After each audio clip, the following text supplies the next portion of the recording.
Ready? All right. Good evening, everyone, and welcome to the Newcastle special and regular meeting. Tonight, it's now 6:30 p.m. The City Council will recess to executive session for approximately 30 minutes to consider matters related to pending or potential litigation pursuant to RCW 42.30.1101I. No final actions will be taken during executive session, which is closed to the public. We anticipate returning at 7 p.m.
That's a hot mic.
All right, good evening, everyone, and welcome to the Newcastle City Council regular meeting for Tuesday, September 20. It is 7 p.m. City Council just returned from executive session to discuss consider matters related to pending or potential litigation pursuant to RCW 42.30.110(1)(I). No final actions were taken during the executive session. The executive session lasted for approximately 25 minutes. All right. City Clerk, I'd like to call this meeting to order. Will you please rise and join me in the flag salute? I pledge allegiance to the flag of the United States of America and to the republic which stands one nation under God, indivisible, with liberty and justice for all. Okay. City Clerk White, will you please do a roll call? Deputy Mayor Sherlock. Here. Councilmember Griffin. Here. Councilmember Villasenor. Here. Councilmember Lacocha. Here. Councilmember Charbonneau. Councilmember Clark. Here. Mayor Nguyen. Here. All 7 present and accounted for, Madam Thank Mayor. you. We have a quorum of 7 tonight. All right. May I have a motion to approve the final agenda? I move to approve the final agenda. Second. All right, it's been moved by Deputy Mayor Sherlock, seconded by, I believe it was Councilmember Griffin, to approve the final agenda. All in favor, please say aye. Aye. Opposed? Motion carries 7-0. Public comment. Tonight we have several public commenters, and I want to thank you for being here. We have those in the audience live with us, so thank you for making the journey to City Hall. And also we have a significant amount of individuals virtually tonight on Zoom. So with that, I will open the public comment. Speakers, please state your name and identify the neighborhood in which you reside. It's going to be one of those nights. Because we have so many speakers tonight, we will adhere to the 3-minute comment limit. And with that, I have a speaking list in front of me. Thank you, City Clerk White. Mike Blodgett, are you in the audience? Thank you. Welcome. Good evening.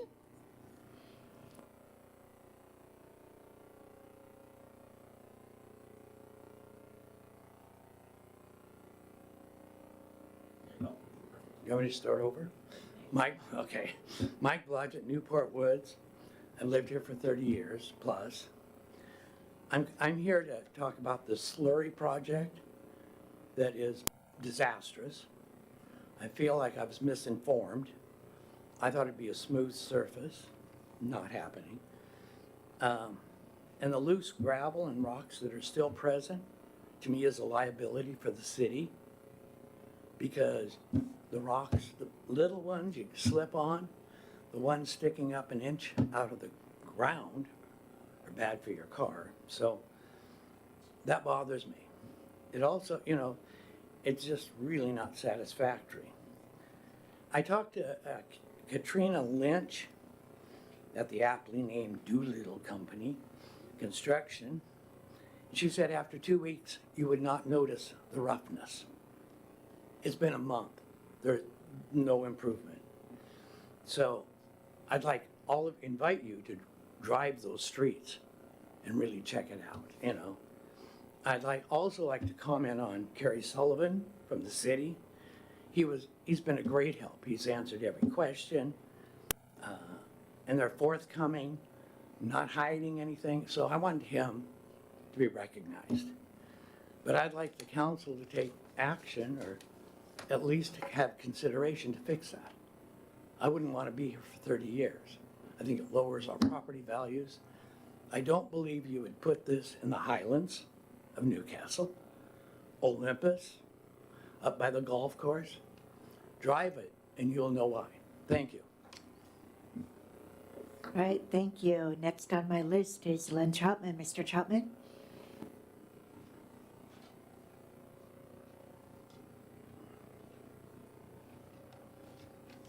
Hi, folks. Len Troutman. I've lived in the Newport Woods, we call it Hazelwood, area for 37 years. Coincidentally, I'm here to talk about the same thing that Mike talked about. I appreciate your comments, Mike. Oh, yes. Okay. You folks are used to hearing from me on a fairly regular basis. The last time probably was my August 26th little love note to you. It was about 4 pages long, commenting about the slurry treatment on the road. Don't worry, this is only a page long, double spaced, so it won't take very long. But on the 26th, they finished, or I assumed that they finished the resurfacing with the slurry product near my neighborhood. And I thought they refinished it because it looked kind of like a priming or kind of a preparatory phase. And I called Director Bronze and left a voice message asking exactly that question. Is this the finished product, or are they coming back? But they packed up their goods and away they went. So, and nothing's happened since then. So I'm assuming that's what we're stuck with. So I'm wondering if any of you looked at that product any place that it was applied, or checked any of the jobs that contractor had done prior to voting to approve that project. I mean, you've seen the results now. What do you guys think? Is that what you expected it to be when you approved the project? So from my previous comments to the council, you know how crummy at least in my layman's opinion, you know how crummy I think that the application was. It's rough, it's got grooves and ridges, and the loose gravel that Mike talked about, it's an accident waiting to happen. If you're on a bicycle or all these little electric scooters that the kids have, and they've got electric unicycles, I don't even know what they call them, but if they go scooting down the road and hit either one of the big rocks that is still embedded or on that loose gravel, it's going to be a lawsuit, folks. And actually, maybe the loose gravel is not that big a problem because it's all getting swept into the storm drains and scattered all over the rest of the neighborhoods, up on the lawns, getting hit by lawnmowers and whatnot. So who knows, but it's not much fun.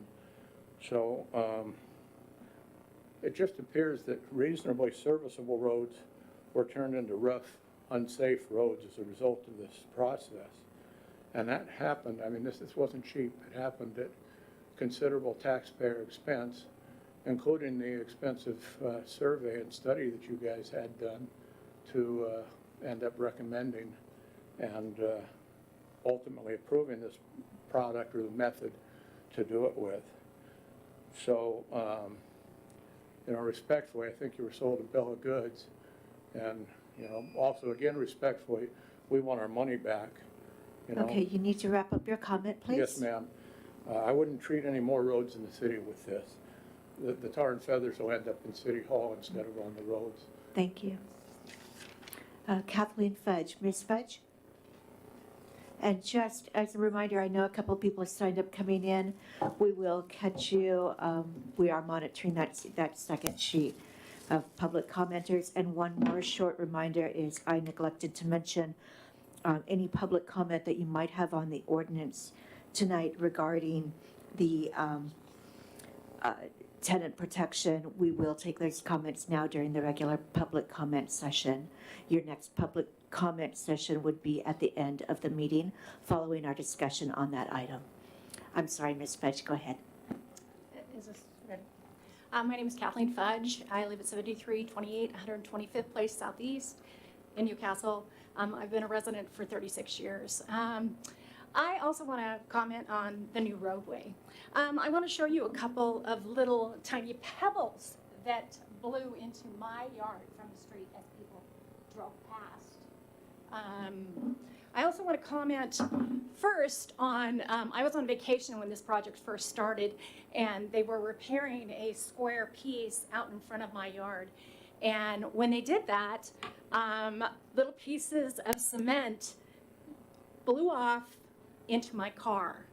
The cement dust also blew onto my car. I was not home for a week, did not know this. I got no notification of that piece being repaired before the initial new pavement went on. I got the notice that you were going to repave, but nobody told me that pieces of cement would be shooting into my yard. Second, I see this daily, and I'm sweeping daily, the little pebbles off of the sidewalk. And I'm sure, as you all know, I'm not a roadway engineer.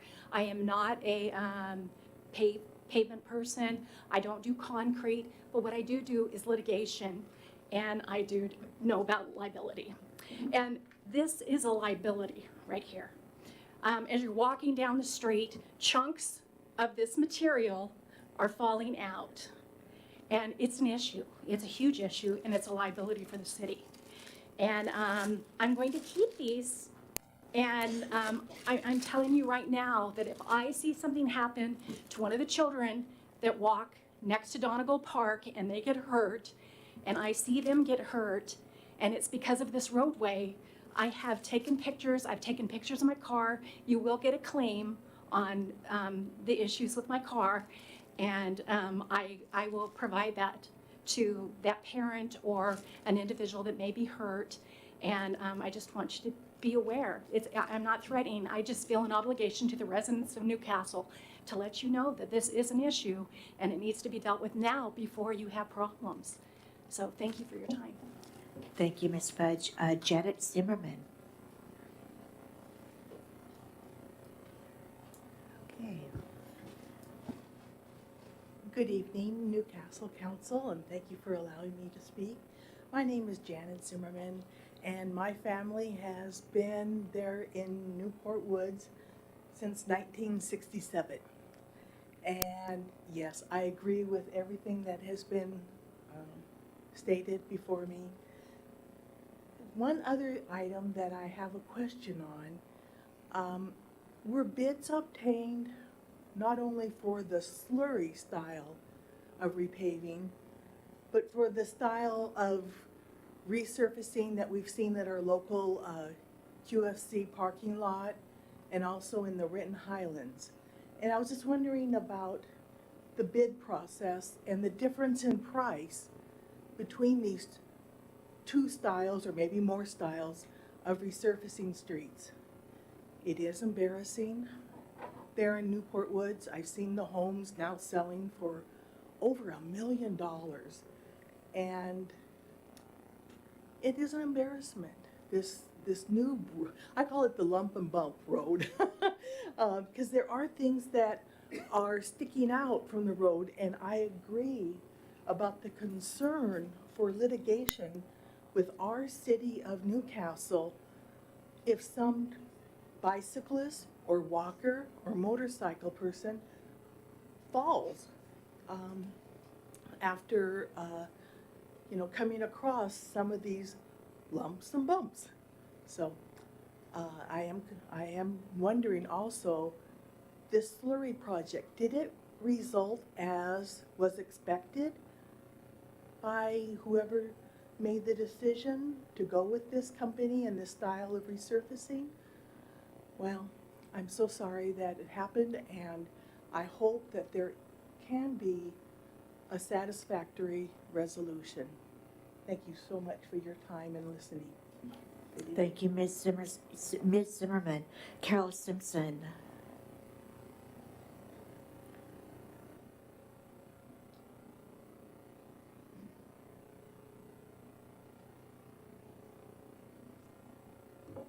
Good evening, council members, the public.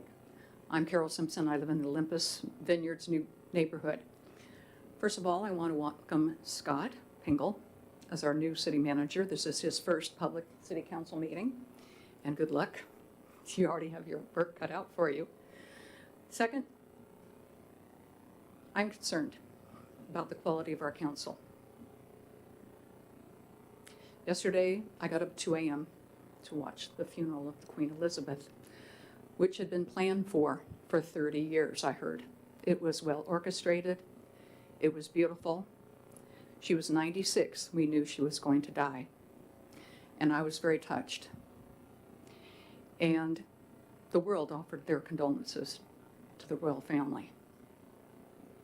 2 weeks ago, my brother-in-law was killed in an unfortunate accident, which I informed the council about. I've heard back from 2 people offering their condolences. It's important that we know about safety and that you're elected to protect us. And I'm very comfortable knowing I have an experienced city manager operating our city who's taking care of all of us. But I want the public to know that it's dangerous out there at night, walking in your neighborhood, because I've driven it and I've turned off my headlights. It's freaking dark. And if you're wearing dark clothes, which I see a lot of, you can't be seen. Literally, you can't be seen. My brother-in-law was wearing dark clothes, walking at night. He wasn't hit by a car. He was hit by a bicycle and killed head on. The bicycle hit him head on. When our family first heard about it, we heard he fell. There was no indication he had been hit by anybody. Yet he was on a trail that was a public bicycle pedestrian trail with a center line. You stay on this side, we stay on that side. He was hit head on. He had no chance. He hit the pavement. His head was seriously damaged. His brain wasn't coming back. And he wouldn't be the intelligent person who graduated from Berkeley with a high honors, only 63 years old, 9 years younger than I am, never going to collect his Social Security, left a wife a widow. This is totally unplanned. They had just bought their very first home. He was 63 years old, and he just bought his very first home. This happened in his very new neighborhood. He was so excited to live there, enjoy a public trail. It's a catastrophe. Please wear some white. Please carry a flashlight. A bicycle can kill you. So imagine the cars in your neighborhood and ask for street lights, for crying out loud. It's not safe living in the dark. Thank you. Thank you. Kathy Graves.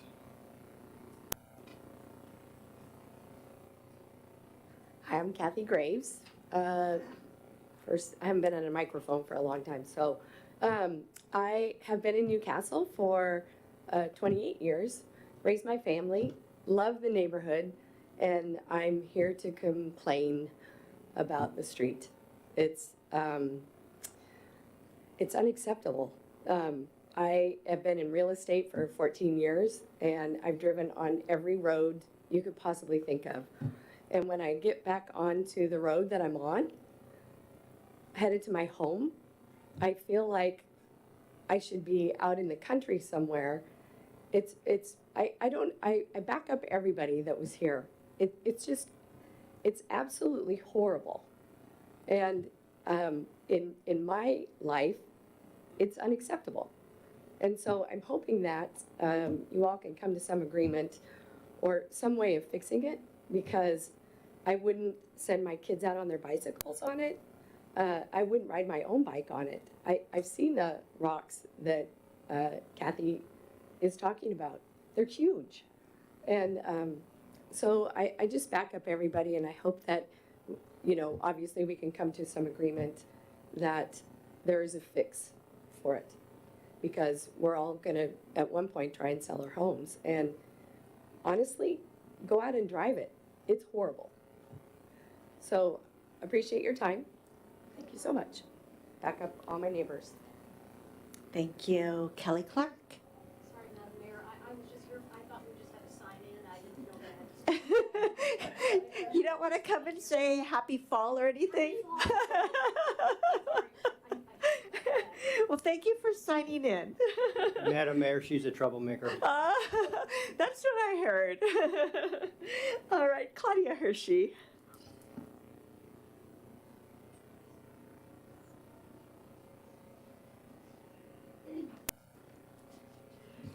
Claudia Hershey, 12527 Southeast 72nd Street, Newcastle, in the Newport Woods community. So obviously I'm here to talk about that slurry overlay as well. Before I make my comments, I want to welcome our new city manager, Scott Pingle, to Newcastle. And thank you all too for the wonderful music in the park all summer. Those were such great events. I had sent an email about the pavement overlay on September 3rd using the city council addresses. I only received one response or acknowledgement, and that was from Councilmember Robert Clark. So I don't know if you just didn't acknowledge that or haven't checked your emails, but I think you should check your emails regularly. But Councilmember Clark, you're not off the hook, as you'll hear in my comments later. If you haven't walked along this pavement, not only drive, you do need to walk along it. Those rocks shown, they're stuck in the pavement. I mean, they're hazards. It's very rough. It looks like we have a rural road outside our house. And it's not appropriate for an urban neighborhood. I thought the installation was very sloppy, and you've heard about that. And I have no doubt it will lower our property values. Following up with my September 3rd email, I wrote one on September 7th, because my son had come home the day before that. He doesn't live here anymore, and he came home for a visit. I picked him up from the train station. He's 28 years old. He grew up in Newport Woods. And he steps out of the car and he goes, "What's this?" And he goes out on the pavement. He starts rubbing his foot. He goes, "It's full of gravel." And then he says, "Kids won't be able to ride their scooters on this." He used to love riding his scooter while we walked around the neighborhood. And then he goes, "And kids on bikes are going to be going down the pavement like this," and mimics that motion. And then he goes, and then when kids fall on their bike, he goes, "You know how they fall."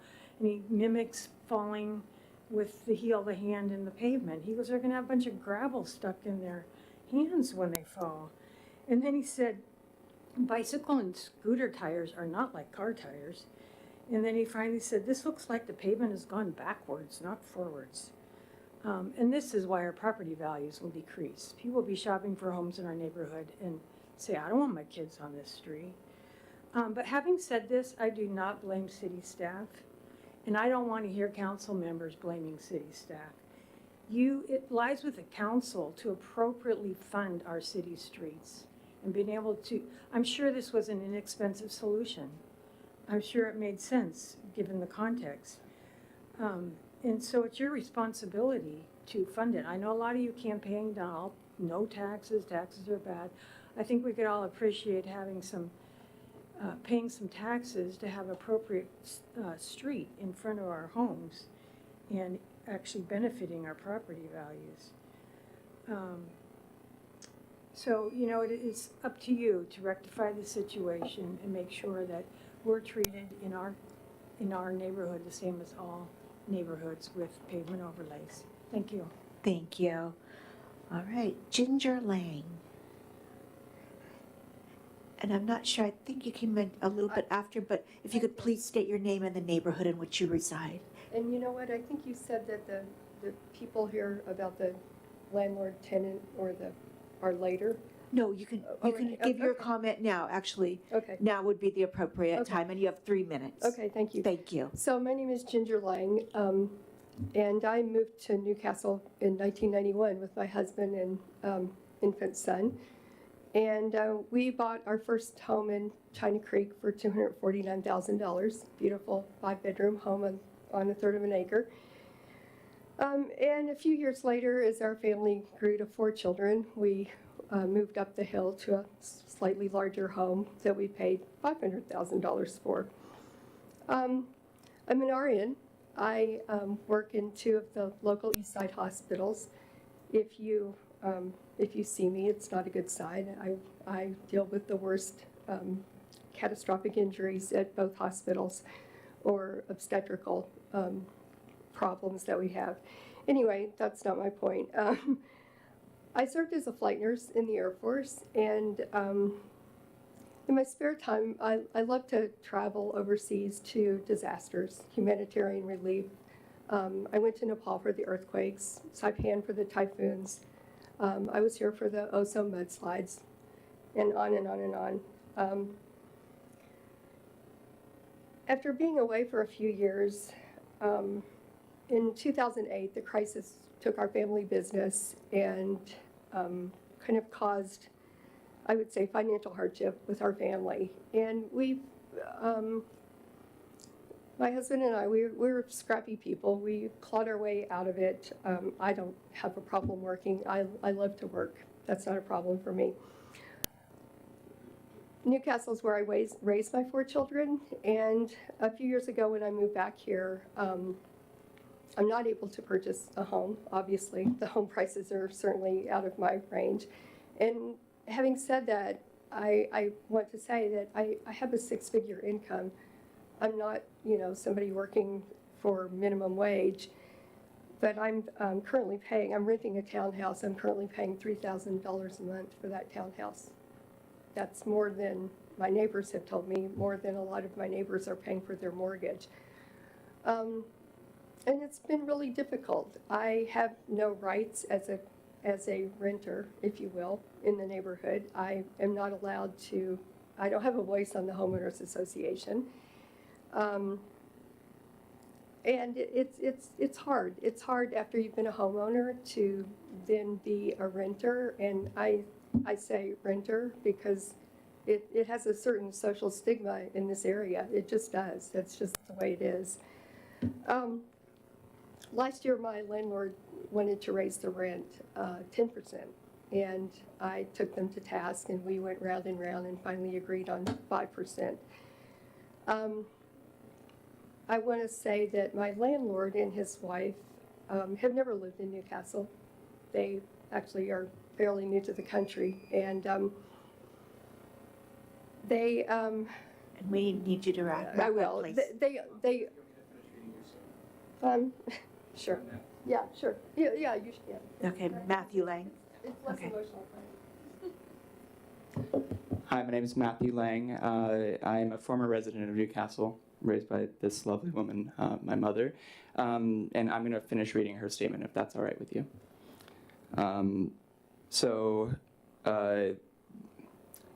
Last we left off, there was the $300 a month raise in rent.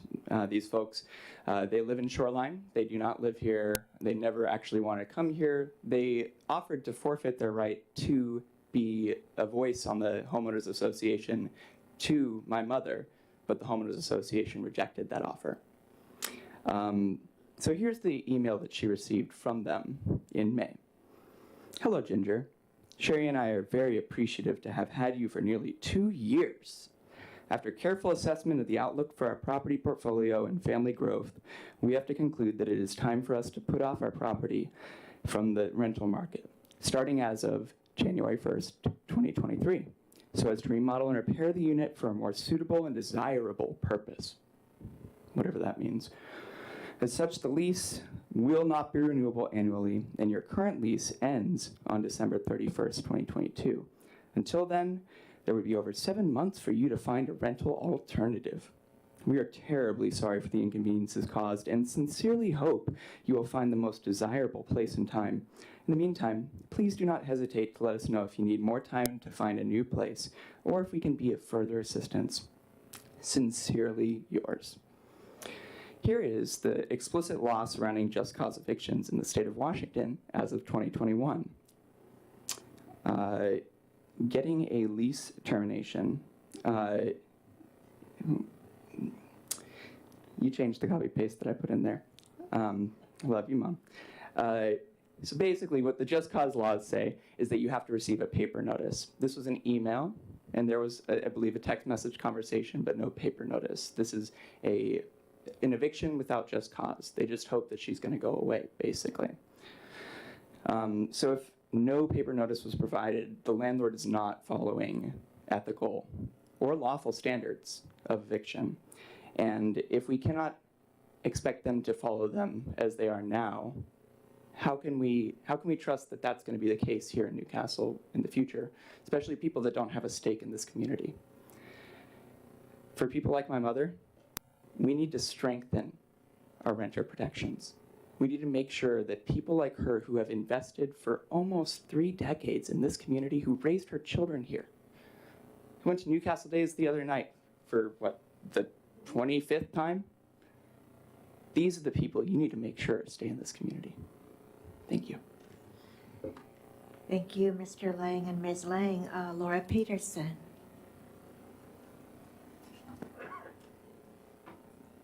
Thank you. My name is Laura, and I live on Southeast 75th Street. I am here to revisit the road story because we haven't heard enough about that yet tonight. And Ginger, I feel for your plight. I do. because I know that as a single mom of 2 teenagers, it is incredibly difficult to make ends meet now in this neighborhood. So when I see my tax dollars being spent in this way, it literally guts me to look outside of my door and to step out onto that street and to see what's happened to my road and to the roads in the surrounding neighborhood. I'm irritated I'm here tonight because I'm tired. I've been working all day. I raced home, I fed my kids, and now I have to come talk about something which to me seems completely obvious. The contractor made a huge mistake there. Anybody that looks at that road knows that was a huge mistake. I have people come to my house and they are flabbergasted by what they see, and it's very embarrassing to me as a homeowner in this community that it was not done better, and if it wasn't, that it's not being taken care of, it's not being addressed. I did email Kerry Sullivan, I believe. He was very kind and he reached right out to me to respond. He sent them out to fix the situation. There was no notice. A bunch of guys showed up. They blocked my driveway. They had a trailer full of suitcases. I don't know what that was about. They slopped some stuff on the road. They made it far worse than it was before they came, and nothing's been done since. So I'm a property manager for industrial commercial real estate. I have 4 million square feet of property. I literally spend millions of dollars a year on asphalt. But I can tell you right now, you don't need to have my experience with asphalt to know that this is wrong. And I'm wondering if anybody had a third party come out to look at it, to also concur that this is wrong. You should be going back to the contractor and insisting that they make this right for all of us. This is our taxpayer dollar here. I work really hard to own this home and to pay my taxes, and to have it spent like this is despicable and it's inexcusable. And I can't do anything about it, so I'm relying on all of you to fix this for us. And obviously, I'm not alone. We all stand together and speak for each other, and I'm hearing a lot of the same thing. I know you guys are too. So I really entrust you and have faith that you will take care of this for us. Thank you. Thank you, Ms. Peterson. Kevin Davis.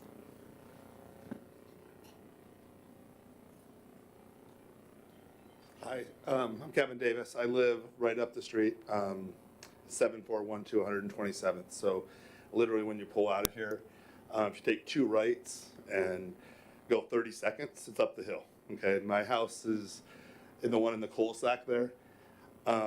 We don't live at the house anymore. So we moved out of Newcastle to give our son a better opportunity in Bellevue for schools.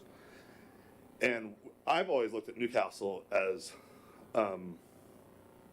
like a very homely community. I live in I was raised in Renton Highlands, and my dad was a pastor there for 28 years.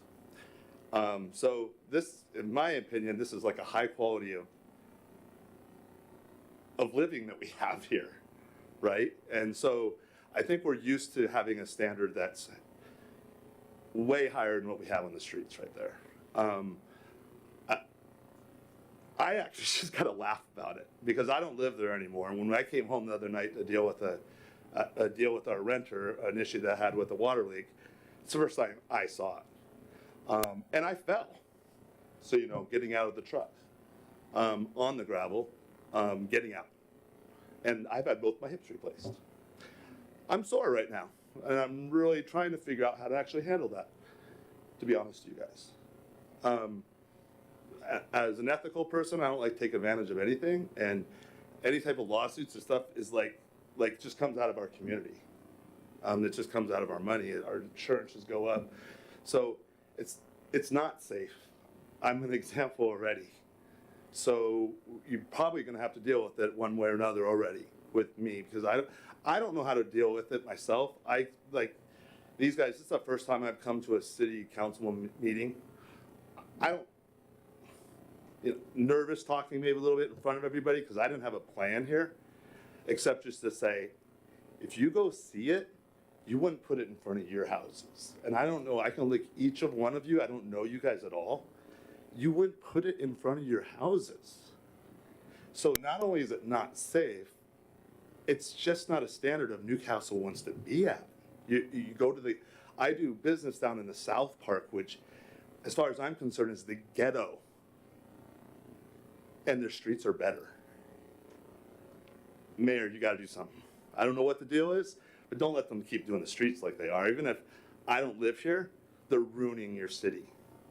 Don't allow it to happen anymore. It's not only safe, you're seeing that happen. I don't have really any intent to do anything. I got a last minute, same thing the neighbor said here. I have better things to do with my evening. I'd rather be sitting in my hot tub at my house. But I came here because I got an email, somebody put something together. And I want to do it, but I'm not the type of person to kind of complain, but just live with it. Well, I can easily, make a phone call to a lawyer and just let them deal with it because I don't have to deal with the thing. So I don't want to have to do that. So I think we need to, you guys got to figure it out. It doesn't come down to finger pointing. I need you to wrap up. It doesn't come down to finger pointing. It comes down to just fixing it and stop ruining the city because nobody's going to want to live here. My I house need is you to burned wrap down up, too. Mr. Davis. Thank you. Great. Thank you. Thank you, Mayor. I appreciate that very much. Madam Mayor, the City Clerk Paul White, for the record. Mr. Rollins, do we have any people who have raised their hands electronically? Okay. So, seeing that we have some additional people still on the list, I need to let you know that we have gotten to the point of 30-minute overall comment time. Right. So I just want to let you know that. Okay, Council, are there any objections to extending the comment period? Okay, we'll go ahead and Director Bronze, if you could help us navigate those who are on virtually, that would be wonderful. Sure. Do you see those on the screen there? We just I do, take them in order? thank you. Sure, that'd be great, thank you. Okay. So I presume that people in the Zoom can hear me talking, so I'm just going to go down the order. And first person is Chuck, then followed by Tram, then Ryan, then Daniel.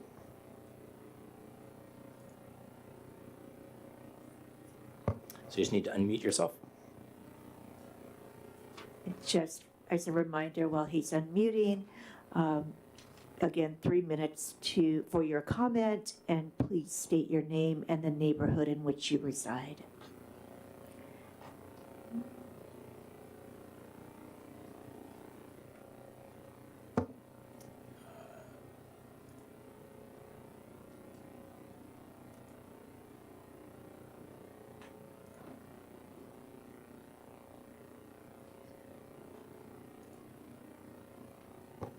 Not sure why this isn't working, Mayor.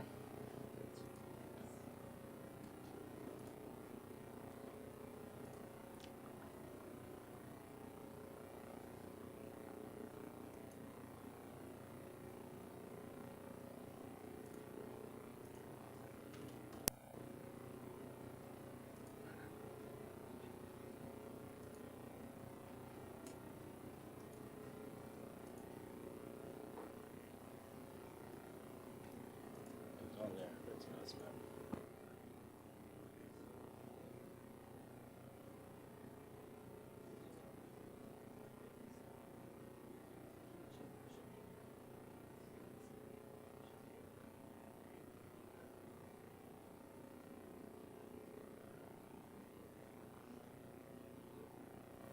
Aaron, can you say something as a test?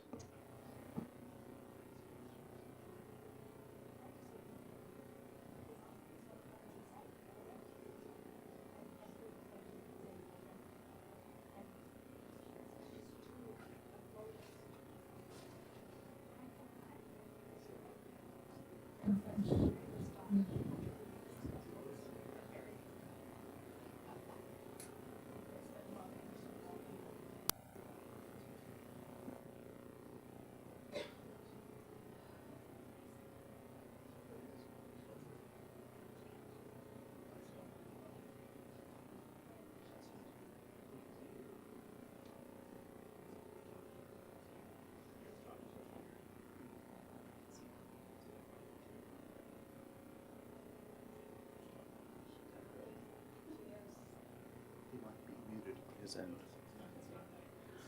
Mr. Scheinbaum, we're not able to hear you at this time. We are trying to get that. Can you see our city clerk there? I can see you, I can see them. Yeah. I've got my video on, so can you see me? Mm-hmm. Yeah. Okay. Okay, it's fixed now. I apologize for that. Please go ahead with your public comment.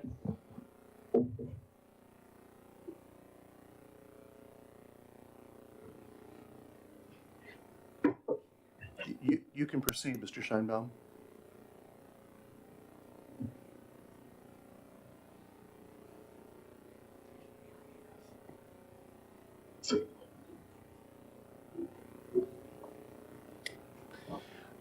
Aaron, can you hear us okay?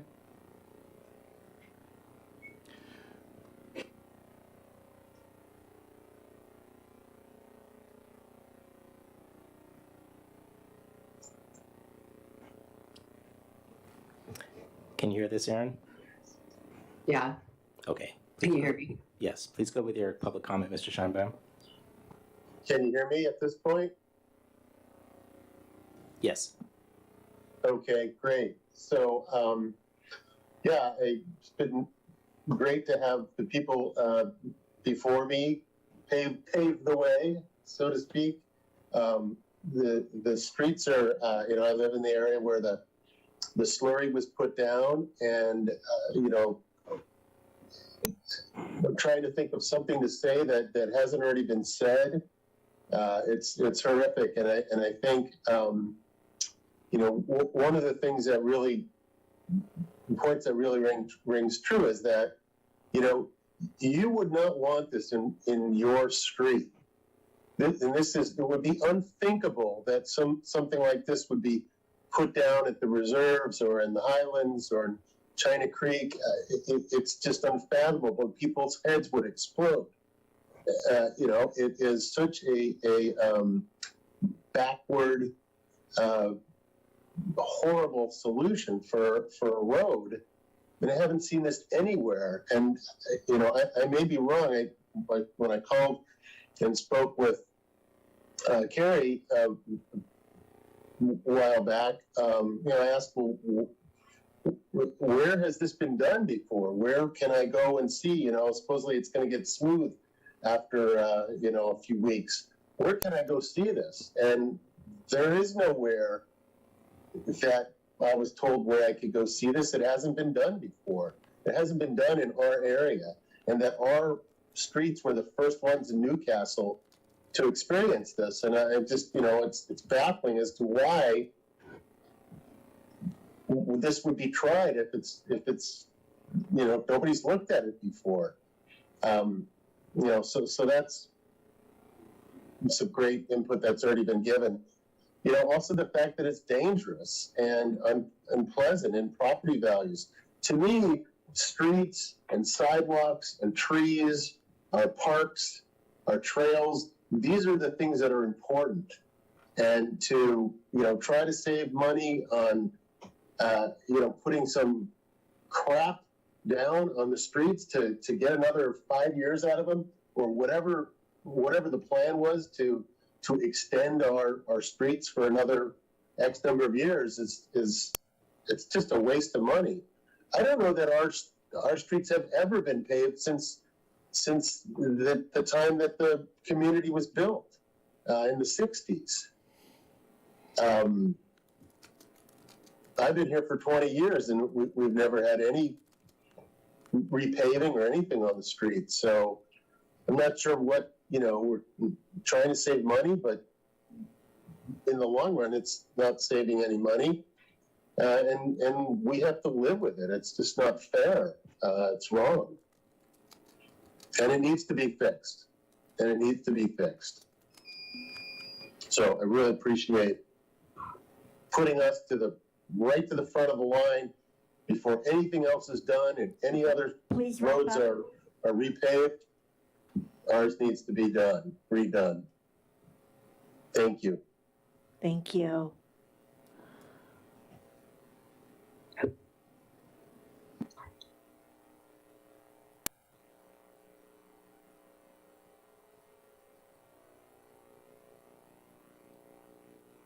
Okay, the next public speaker, you're being promoted to the panelist, and you will be able to unmute and speak. That is Tran Larson, please. Hi, good evening. My name is Tran Larson, and I'm the Community Engagement Manager at the Housing Justice Project. Working County that are I'm calling to encourage this council to follow suit of your fellow East Side cities to create a universal baseline for tenant protections across the county. As King County becomes increasingly unaffordable due to skyrocketing rents, inflation, and a looming recession, every city, including Newcastle, needs to decide if they will put people over profit, if they will actively work to prevent homelessness or be bystanders who will pass laws criminalizing homelessness after the fallout. For every $100 rent increase, there is a 9% increase in homelessness. We've seen cities across the country face a record-breaking number of evictions and then conducting sweeps of encampments once those tenants have lost the roof over their head. Encampments are the outcome of a city that fails to protect its tenants. Renter protections are homelessness prevention. Strong renter protections increases stability in the community. They do not aim to drive landlords out of the market, but to be clear, a group threatening to hold a basic human necessity hostage until they get their way is not the ones we should cave to. Good landlords should not have an issue with tenants having rights. All landlords should be held to the same high standard. Renters should not be more at risk of losing their home because their landlord is a privileged individual instead of a corporation. Please pass this without exemptions. It only creates more inequity and confusion for all involved. Thank you. Thank you, Ms. Tran Larson.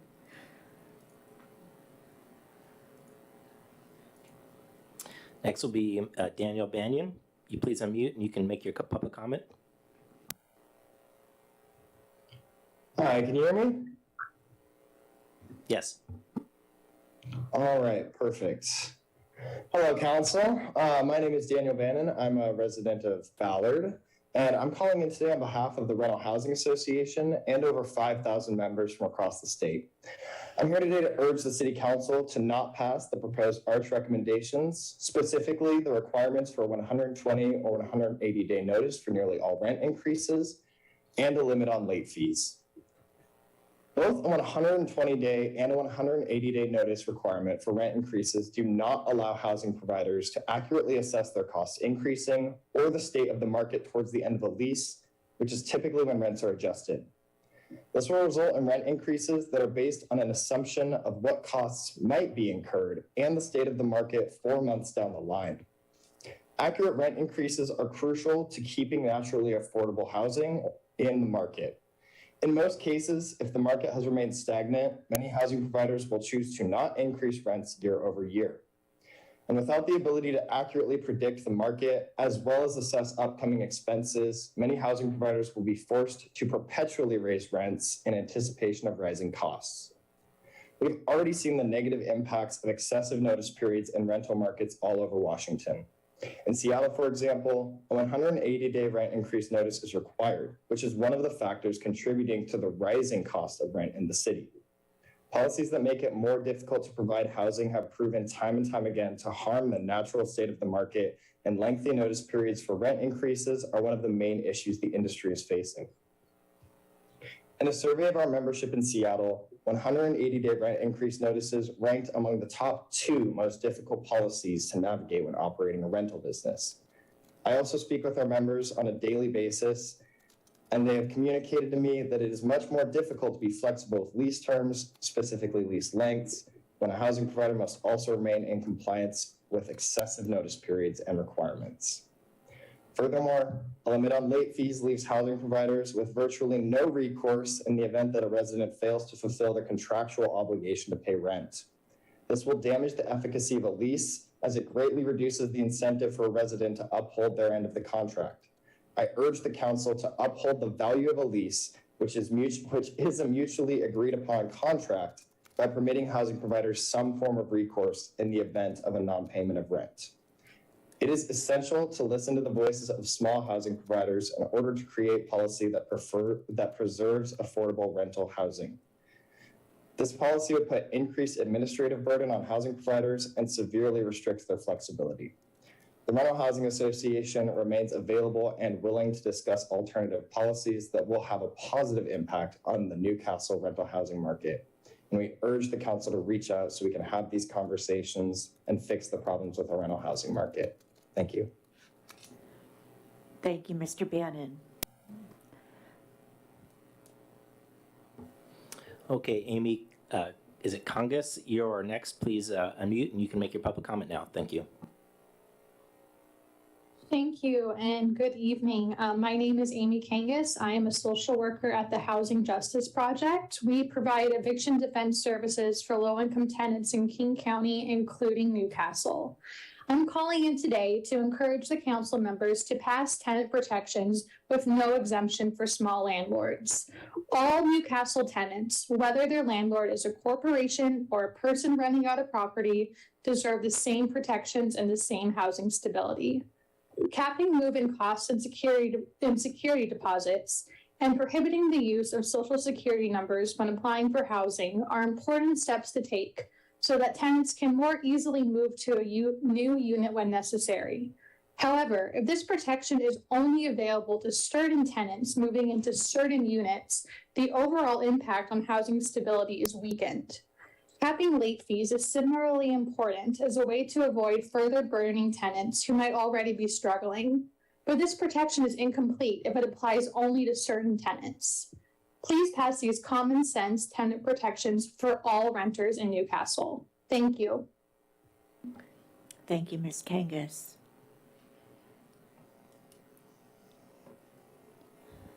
Okay, the attendees that says Guillermo, Eastside for All, you are being promoted to a panelist, and please unmute.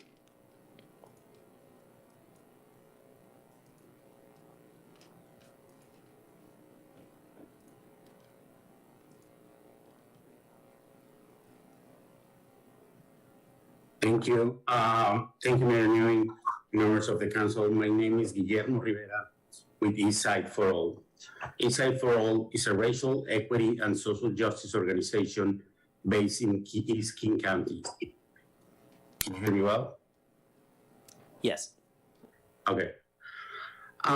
We bring forward input from communities that are underrepresented to councils and other decision-making bodies.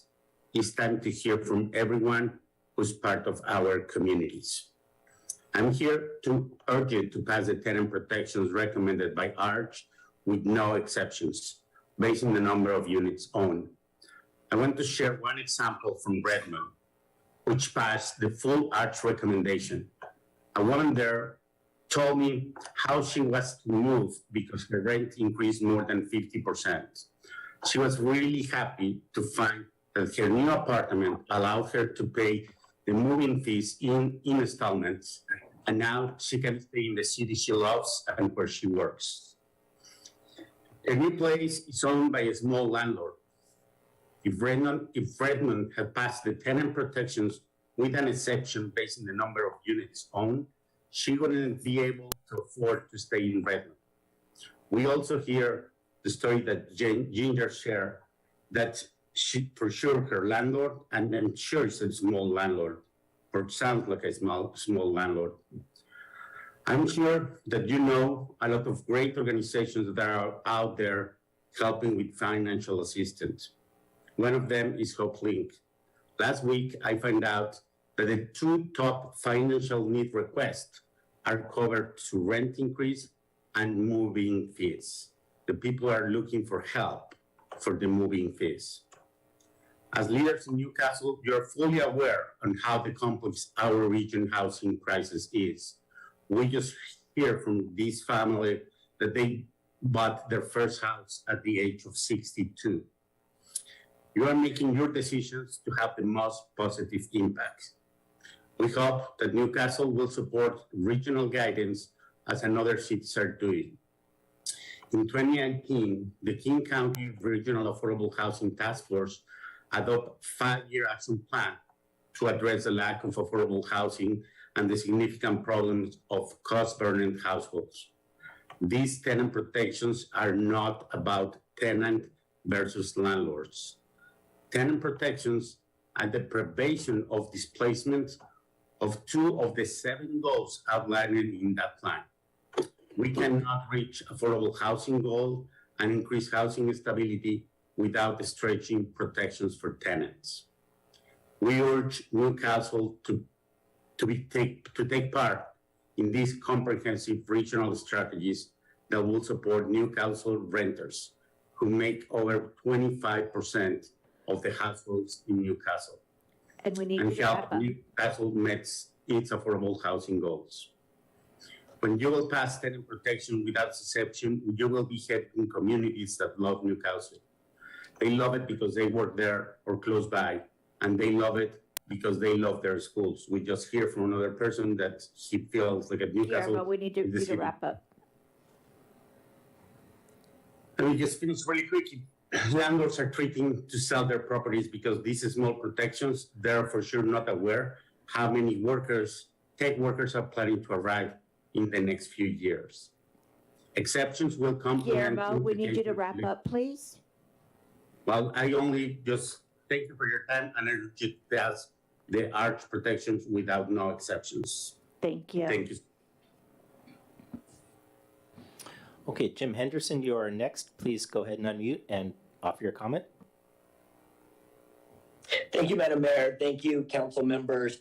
My name is Jim Henderson, and I am the Government Affairs Lobbyist for the Rental Housing Association of Washington. This evening, I'm going to share with you a letter from a member of our board of directors on the issue of the restrictive housing policies that you're considering. My name is Corey Brewer, and I'm the Vice President of Residential Operations at Windermere Property Management in Bellevue. I'm also on the Board of Directors at the Rental Housing Association of Washington. I consider myself to be a local rental housing expert, and I thank you for taking the time to consider my input on this issue. I'm concerned that Newcastle, along with a number of other ARCH member cities, are considering these proposals without doing the due proper research. If the goal of ARCH and the background from which ARCH gains its perspective is to be believed, then any proposed changes to the housing policy would key on two very specific solutions. One, increase the supply of affordable housing. And the second, create policies that encourage housing stability for low-income residents and affordable housing. Unfortunately, the proposals you are considering fail in both categories. We have seen the results of similar ordinances in Seattle over the past several years with a significant loss of rental housing, specifically in the single-family house category.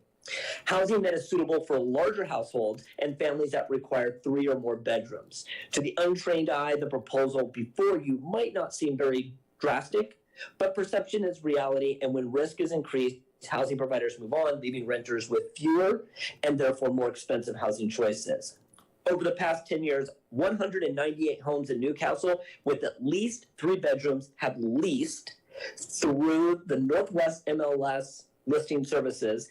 The highest of those leased it was for $10,000 and an overall average of $3,353 a month. I can tell you for certain that a number of these residents have been Seahawk football players and coaches, certainly not in need of, quote, renter protections, end quote, by any stretch of the imagination. These are not the low-income households that you seek to preserve, but when you pass one-sided blanket legislation, here are the fallouts.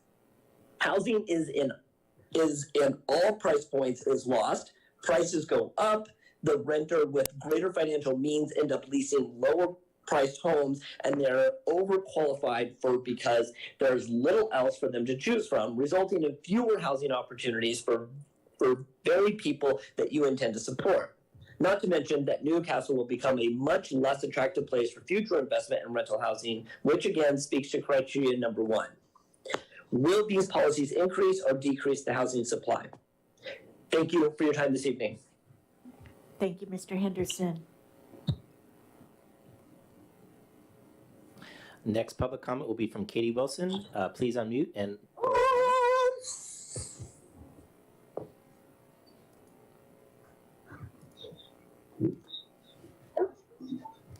Hello, hopefully you can hear me, and I apologize, I'm kind of in transit. Hi council members, my name is Katie Wilson, and I'm with the Transit Riders Union and State House Stay Healthy Coalition. I live in Seattle, right now I'm in Tooele. So I'm here tonight speaking in strong support of the renter protection legislation that you're considering tonight. I also urge you to make sure that it protects all renters and does not exclude renters based on the number of units or properties their landlord owns. Newcastle has experienced some of the largest rent increases in King County over the past year, with median rents rising by over 17%. That's an average increase of $340 per month. A rent hike that large very often forces a family to move. And when rents everywhere are going up, it's really hard to find a new place. It's especially hard to find a new place in your community so that your kids can keep attending the same schools, so that you can stay near your friends and family, so that you don't lose all your social supports. It takes a lot of time, and there are barriers like high move-in fees and high late fees that can feel insurmountable. Unfortunately, it's extremely common for lower income and even middle income families priced out of their rental housing to become homeless.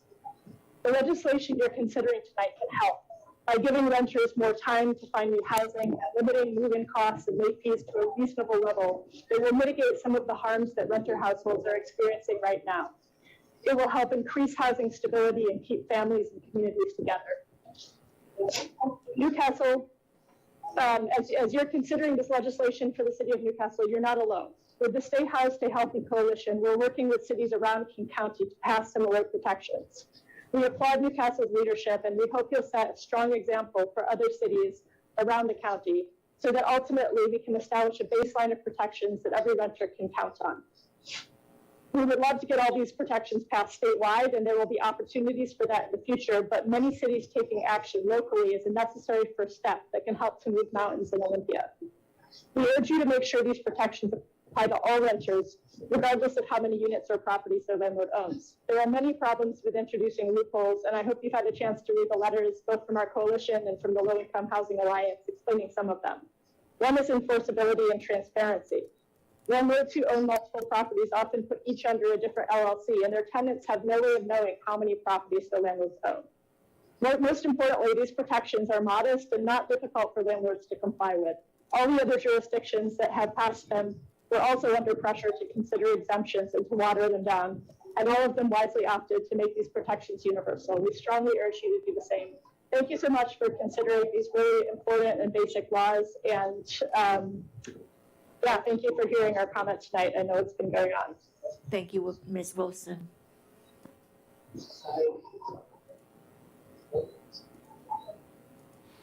Okay, Crystal Pearson, you're being promoted as a panelist. Please unmute and provide your public comment, please.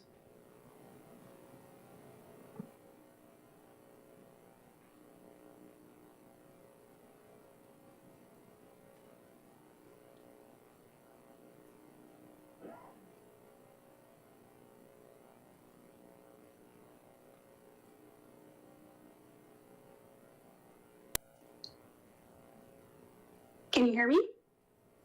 Yes. Okay. Thank you for taking the time to listen to all of our comments about the pavement or the slurry in Newport Woods. I am in agreement with what everyone else has said. We're not happy with how it is driving on it. We're not happy with how it looks. It was done sloppily. We have a young daughter who is learning how to ride bikes and scooters and that sort of stuff. And my husband made the same comment about the wheels are different on those little things, and we're afraid of her falling or not even being able to use the pavement as it is. The other thing that wasn't mentioned that is a concern of mine is how does this type of material, which comes up so in big chunks and, you know, sprays all over when the street sweeper is doing their thing, what does that do to our environment? It's creating toxins to our yards. Some of us grow food that we eat. Some of us, like our neighbor across the street from me, grows their garden right there in their front yard. I run basically an organic blueberry farm, and I'm very, aware of how things that aren't necessarily right next to it, but a little bit further away can affect. I've studied this with, how things would affect my farm if there were chemicals anywhere nearby. And so I'm really concerned about what it's going to do pollution-wise as a solution for road stuff. If the road stays on the road, that's one thing, but it's getting in our yards, it's getting into our sewer systems. Big chunks are, around. And so that's another reason why I think that this particular type of a solution, the slurry, is not a good idea for anywhere else ever in the future. Thank you. Thank you, Ms. Pearson. Tiffany Barry, you're next for public comment. Please unmute yourself. Can you hear me? Yes. Great. I am also in the Newport Woods neighborhood. I'm Tiffany Berry. I live right behind where you guys are. If the council members look out the window behind them, they'll see our little white playhouse with the orange trim. And what our new puppy playing back there, who we have had a very difficult time convincing not to eat all of those little bits of asphalt that have been brushed up onto the sidewalk. That's kind of a problem. I would also like to know, besides the concern about my garden, because, oh yeah, that stuff is all in my blueberries and my tomatoes and carrots, not so pleasant, what's going to happen come winter? When we have our freeze-thaw cycles and there's such large spaces for the water to freeze and expand and crack the asphalt? I'm concerned that the city, particularly if you don't get back to the people who did the work and get this fixed, is going to find a much worse problem on the streets than we had before, particularly if it's not resolved within a relatively short, from the perspective of a road, lifespan. So those are things I'd like you to consider. I understand the city has financial challenges to fund all the things, and this may have looked like an attractive offer. Unless this was what you guys intended, I hope not. But unless it was, I strongly encourage you to go back to the company that provided this service, because they failed at their job. Thank you. Thank you, Ms. Berry.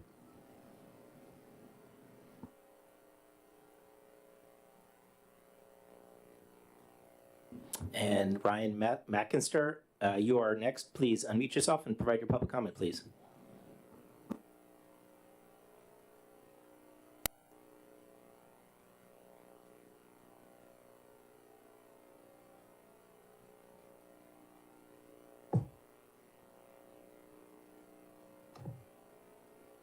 Thank you, Mayor and councilors. Thank you for this opportunity to testify today regarding the tenant protection proposal before you.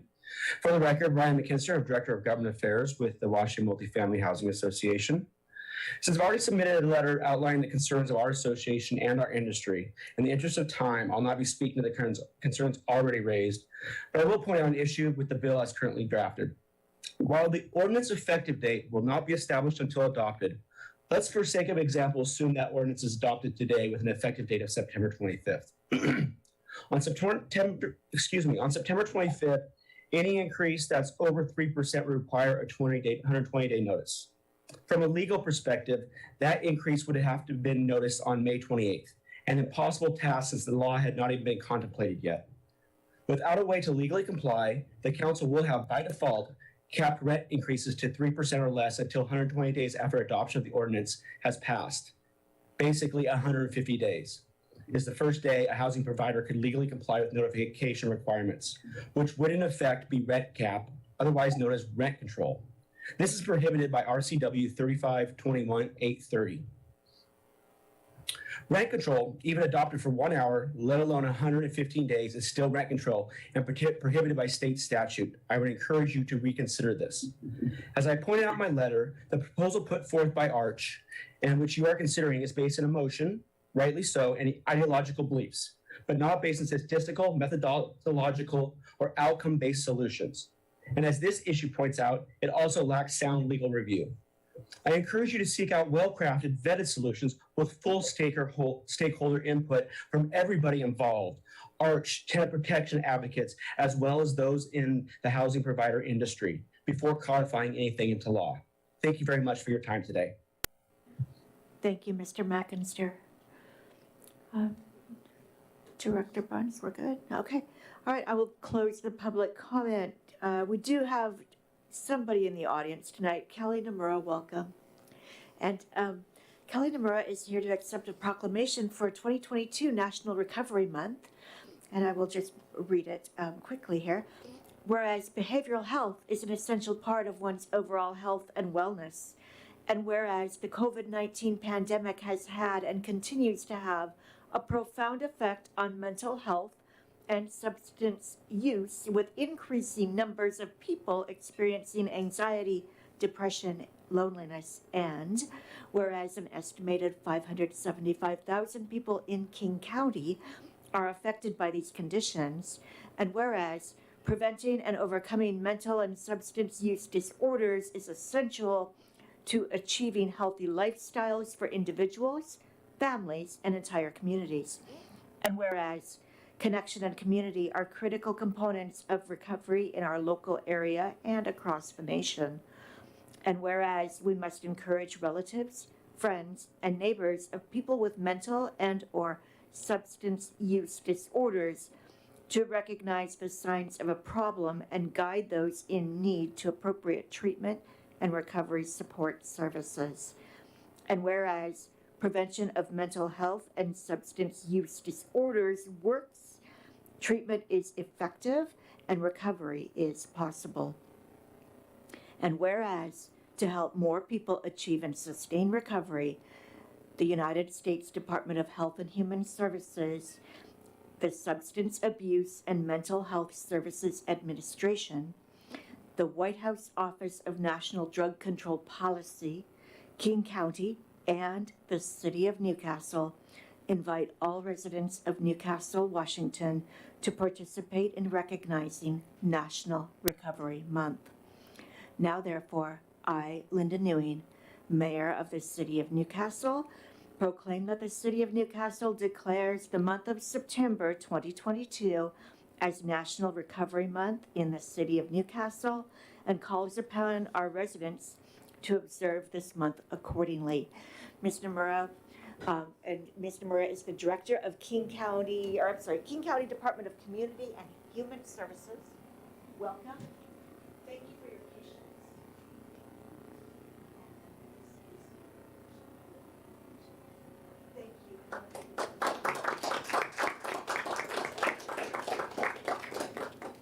Thank you, Mayor, council members. Thank you for allowing me to be here in person to receive this proclamation. I'm Kelly Nomura, the Director of the Behavioral Health and Recovery Division for King County. And as you mentioned, it is Recovery Month. I appreciate that the city and this community is recognizing September as Recovery Month. Before the pandemic, the need for behavioral health services, mental health, and chemical dependency treatment was great. Over the last 2.5 years, that has skyrocketed. I think every one of you here today, including in the audience, probably either yourself or know somebody that has experienced through the pandemic isolation, depression, anxiety, as we've all tried to manage through this challenging time. So as the director of the Recovery Division, I appreciate and fully recognize that this community is supporting Recovery Month. Recovery from mental health and chemical dependency issues can and do happen.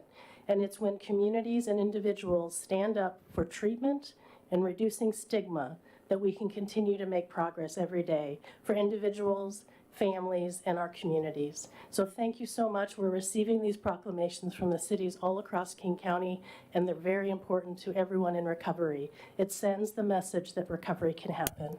Thank you again for letting me be here tonight. Thank you for the work you do. All right, just one other notable item that I'd like to touch on. We were contacted by the Kids Cancer Connection Incorporated, and I'd just like to point out that the week of September 25 through October 1 is Childhood Cancer Awareness Week. All right, moving on. Council comment. Councilmember Clark, do you want to kick us off? Thank you, Mayor Newing. So that Director Bronze doesn't feel like I'm piling on, I'll just say that I'm not piling on, but I do have some comments about the roads. These roads were just as much of a disappointment to me as many of the commenters in the audience. One of the roads, full disclosure, is in front of my house. But the worst area, in my opinion, and my neighbor's opinion, is down by Donegal Park. So I took some photos and I printed them out. I don't know if every council member has had a chance to go look at these roads. I'm just going to pass them down. You can look at them if you want. The rocks in these photos are not loose gravel. They are all embedded in the road, and they're very large, and a couple of the people in the audience alluded to that, and on commenters as well. So I've talked to Director Bronze, and I've talked to Kerry Sullivan, who's come out and been very responsive. I will give him a lot of credit for that. But there hasn't been any action or results. And I'm an engineer, so I look at this job, and I know if something like this happened where I worked, I would make the contractor do it over. I would not accept this. This is not acceptable. I've talked to Director Bronze. We kind of have a disagreement about the standard of this work. I understand the logic behind preventive maintenance and trying to do the best thing, but this, they did a substandard job. There's no doubt about this. This contractor needs to be held accountable to have this road fixed or redone.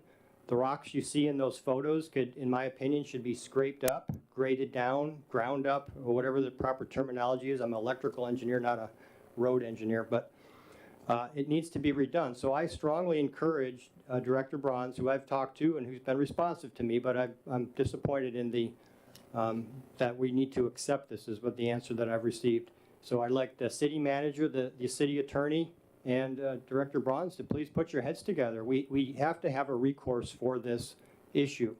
To say that it's just going to be okay over time and it's going to wear itself down, you can see from those pictures that's not feasible, right? The rocks, like the neighbors mentioned, are on the sidewalks, in the in the yards, and so on.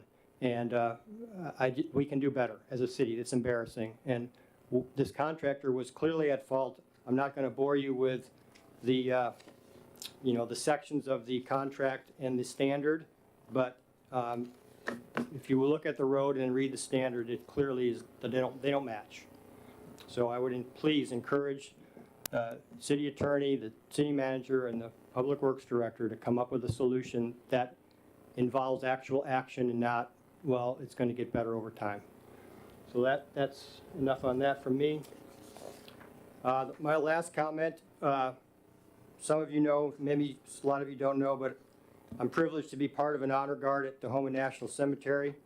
It's a great privilege to pay respects to our fallen heroes. October 1st is the 25th anniversary of Tahoma National Cemetery. So if you have never been there, it's quite an amazing experience to go there. You'd think with all the graves that they must have been there longer than 25 years, but beautiful. It's right by Mount Rainier. You got a great view of it.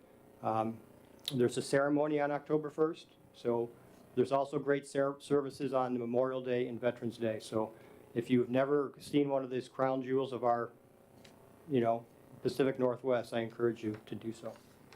Thank you. Thank you, Councilmember Clark. It is a beautiful place. I know my father's out there, so. Councilmember Charbonneau, what do you have for us? Thank you, Madam Mayor. I don't want to seem dismissive. Thank you to all the folks that came to comment on both issues. I do have prepared remarks, so I don't want to seem dismissive of the things that were talked about. We will be addressing all of those, and I want to assure you that. But as far as my remarks, I would like to say welcome to Scott, of course. He's been great so far, and also welcome to Mark Hoffman, our new Community Development Director. I'm very excited to work with you both. It was very great to be out at Newcastle Days and talk with folks and see the event come back to life. Thank you to all the Community Activities Commission members who put that on and put the hard work in there. I'd like to, I know Kelly ran out the door, but I think I was really appreciative of the proclamation of National Recovery Month. I think a lot of these topics of mental health help when we talk about them more. So I am someone myself who lives in active recovery for an anxiety disorder, depression, and disordered eating, and I take medication for it. I go about my life in a lot of normal ways, and I think owning recovery and talking about recovery is a really critical portion. And then the only other thing I had was that I'm really privileged. I'll be starting later this week with the Leadership Eastside program, which is a really great program that a lot of Eastside elected officials have done in the past, and I'm excited to engage with that program for professional development and hopefully bring some of that back here to our city. Thank you, Councilmember Charbonneau. Councilmember Lacotia, what do you have for us? Thank you, Madam Mayor. Firstly, good evening and thank you to all the public comments. And we are here to acknowledge it. And regarding the street, as Councilmember Clark mentioned, that, the staff will, our new manager will, create a team and he'll work with our director. And if there's anything that, Scott, that the council can do, please do let us know if you need any help. But definitely we want to put this as our top priority, as it's an important issue here. And I also want to thank you for our, the CAC members and all the staff that was involved in the Newcastle Days. It was a good event that we had on September 10th. So yeah, thank you everyone who worked on it.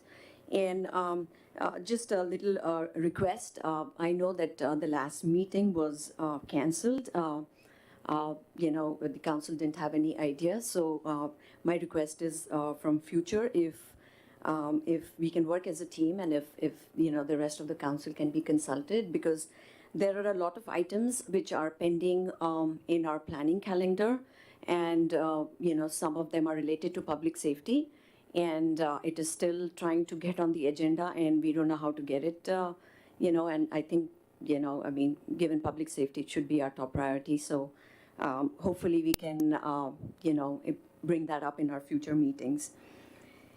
And lastly, I didn't know about the National Recovery Month. Thank you for that. And what we are doing is from January onwards, we're going to start a little yoga and mindful meditation in our Newcastle library for all our older adults, and all ages are welcome. So I think it's interesting that this month is that, and hopefully we will provide some service for our seniors. So look out for more communication. It'll be in our Newcastle library for our community. Thank you. Thank you, Councilmember Lakota. Councilmember Villasenor. Thank you.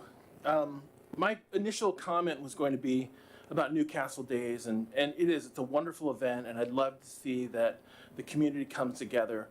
But after sitting through the comments period tonight, it's also as important as a community where people who have grievances can come to their local government and say, I've got a problem with this. And it's a very important part of a community. Not only can a community can come together and enjoy the wonders of nature and all those fun things that we bring to Newcastle, but a community can also be a place where people can come and be heard and understand that the people who are sitting on this side of the desks hear them, and I do. And so I'd like to thank everybody who came out and commented today. I think it's an important part of what we do. It's as important as anything that we do. Thank you for giving your voices tonight. And I appreciate you very much. It's also National Voters Registration Day, and I might be preaching to the choir in this room for the people who are more involved in government. But please register to vote. I mean, it's so critical to our system of democracy that people register to vote. And as adults, we have very few homework assignments once you leave school. But this is a homework assignment I think you should all turn in on time. So make sure you're registered to vote. Please be part of government just as much in voting as coming here to speak with us. Thank you so much. I appreciate you all. Thank you, Councilmember Villasenor. Councilmember Griffin. Thank you, Mayor Newing. Thank you, folks, for showing up tonight and for your public comments. We need to hear what makes you happy or unhappy with the city of Newcastle. So I appreciate your being here. I kind of feel for Jeff to have to sit through it and listen to it. They did do the street in front of my house, and the worst part of that was I had to listen to my neighbor for about 20 minutes of upset. He was really, he'd make you guys seem really nice with his being so upset and how we were spending the city's money. So thank you for coming out, and for the people who called in as well. Thank you, Deputy Mayor Sherlock. Thank you. Yeah, I'll just reiterate. I mean, I think we all appreciate you coming out. I know that's how I got started and knowing what was going on in the city, and eventually ran to be on city council. So I appreciate you all coming, and I hope we can continue the conversation and come up with a good solution. So, and just for the record, I know it's been said, but really, really thank you to all the CAC and all the staff that put in a lot of hard work for Newcastle Days. That was great to have back. And welcome to Mark and Scott and all the other new stuff that's recently started. I appreciate you all. Thanks. Thank you. All right, moving on to reports. Mayor's report. Just a couple little items very briefly. Not only Newcastle Days, but the entire summer event series was wonderful this year. It was so great to have everybody back at the park, have a lot of fun music, and a lot of great warm evenings to celebrate and gather. So thank you to everybody who contributed to those events, especially our volunteers. Last week I had the privilege through my day job, actually, to participate in a FEMA emergency management training back in Emmitsburg, Maryland.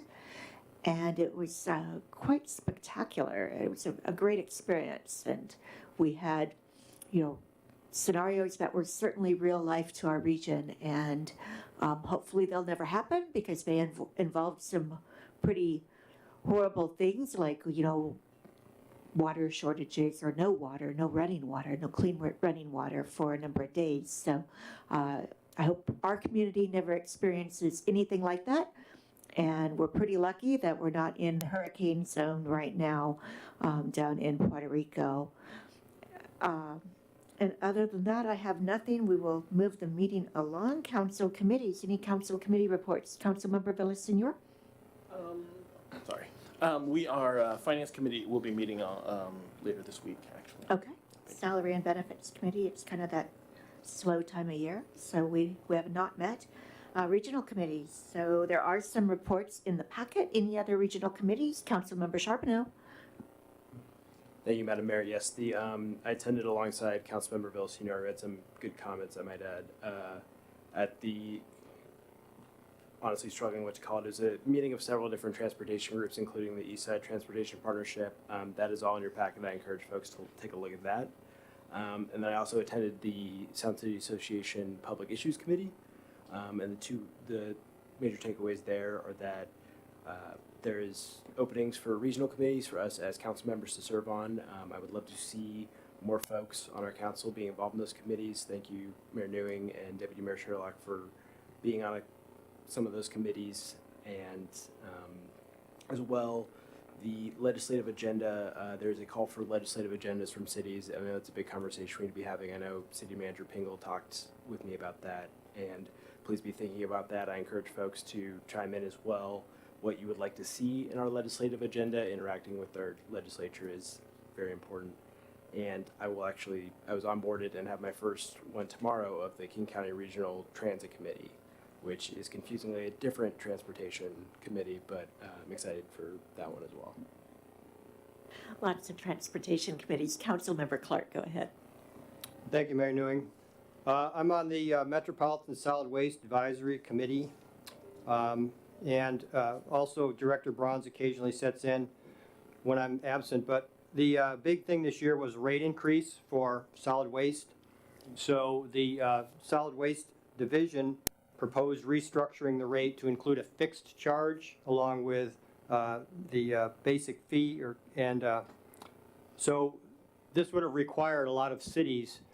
A lot of cities felt that this radical change to their structure would be too difficult to implement by the end of the year with the budget cycle. So the King County Council voted last week to delay the implementation of the restructure plan, but the rates will still go up, but they're just not going to go up as in the restructured way that they discussed. So Director Bronze and I had discussed this, and we hadn't come to an answer yet, but we were discussing whether or not we had to renegotiate our contract. We never got to that point because of this delay, but residents will see some increase this year based on just the rate increase itself, not necessarily a restructure. So, long story there, but for a simple answer. Thank you. Thank you. Okay, in your packet tonight, you do have a Planning Commission report. Chair Majors was here earlier, but I don't see her. I think she had to leave. Okay, so you also have a community activities report in your packet. City Manager Pingle, what do you have for us? Thank you, Mayor. Good evening, Council. Very excited to be with you tonight. I appreciate all the welcomes, and I'm excited to be a few weeks in, but I guess I still keep saying I'm getting going. So appreciate everybody giving me time to meet with you. That's been very helpful for me. Just a couple of things. Newcastle Days, we want to thank everybody who came out. I was able to join for 3 or 4 hours, I guess, in the afternoon. My kids had a blast, and so I do just want to put it on the record that after we parked and came out of the trees where we parked, my 8-year-old's comment was, "This is the best setup ever," and so I just want to put that up there. I think it was because he could see everything, just the way that everything was set up, and so that was great. We had over 50 vendors, including 10 food vendors, along with an opening parade through the park, a variety of community performances throughout the day, a concert from Apple Jam honoring the late Alan White in the evening. It was a great activity. We want to give a special thanks to 6 members of the Community Activities Commission who have been working on this event since January, and to our new Events and Recreation Coordinator, Alexa Lowry, who hit the ground running and managed this event wonderfully after less than a month on the job. I had to apologize to Alexa a little bit because I keep failing to recognize that she has only been with the city a very short time, just because she took it on like she's been here for a long time. Quick staffing update. We had hired a new administrative assistant, but she was not able to continue, and so we're putting that job back out. We've conducted interviews for the Parks and Trails planner, and we're still recruiting for a senior planner. And I want to introduce Mark Hoffman, who's our new community development director. He started September 7th. Very excited to work with Mark and to get him going. One of the things that I appreciated about the process getting me on board was that I was able to get on board in time, or at least be selected in time to participate in the interviews for the community development director, which I super appreciated as an incoming city manager, and being able to be a part of that process coming in. And so I'm excited to have Mark. He comes to us with a lot of experience, most recently from Bainbridge Island, but before that in Snoqualmie, and I'm excited for the community and the council to see what he brings to the table. One last thing, through September 30th, the Newcastle Arts Council's 2022 Fall Art Exhibition will be on display at the Newcastle Library, so stop by and enjoy works by local artists. All right, any questions for our city manager? Okay, thank you, sir. All right, consent agenda. May I have a motion to approve the consent agenda? I'll move to approve the consent agenda. Second. All right, it's been moved by Deputy Mayor Sherlock, seconded by Councilmember Clark to approve the consent agenda. All in favor, please say aye. Aye. Opposed? Ayes have it, 7-0. Thank you. We do not have public hearings tonight. We do not have any unfinished business, which brings us to item 11.1, general business. This is adoption of ordinance 2022-646, residential tenant protection. I believe Senior Planner Fitzgibbons is with us tonight remotely. Good evening. Hello, how are you? Well, we're doing well, thank you. So you have a presentation, I understand? I do. Okay. And you'll have to all bear with me. It's my first time being remote while everybody else is there, but I appreciate the opportunity. No I worries. caught my son's back to school cold. So anyway. All right. All right, let's see here. So And we're good. We can see your presentation. Thank you. Oh, great, okay. Next slide, please. So first, I'm presenting the residential tenant improvement. Tonight, we're just gonna go over the goals of the residential tenant protections. We'll look a little bit at the demographics that were provided in the packet. We'll look at the Newcastle proposed provisions, and then there is the portion of the code for exclusion of owners of X units. There's a portion of the proposed ordinance that needs council's consideration and discussion. Next slide, please. So why do it? One of the reasons we were looking at this ordinance, of course, it was suggested by Arch, but as we've heard tonight, that we have increasing rents. The AMI for affordable housing has actually inflated. This is the HUD AMI for a family, and we'll be looking at that data. And then, of course, we have decreased vacancy, which hits everybody. Next slide, please. So when we look at the 2021 income limit summary, this is from HUD.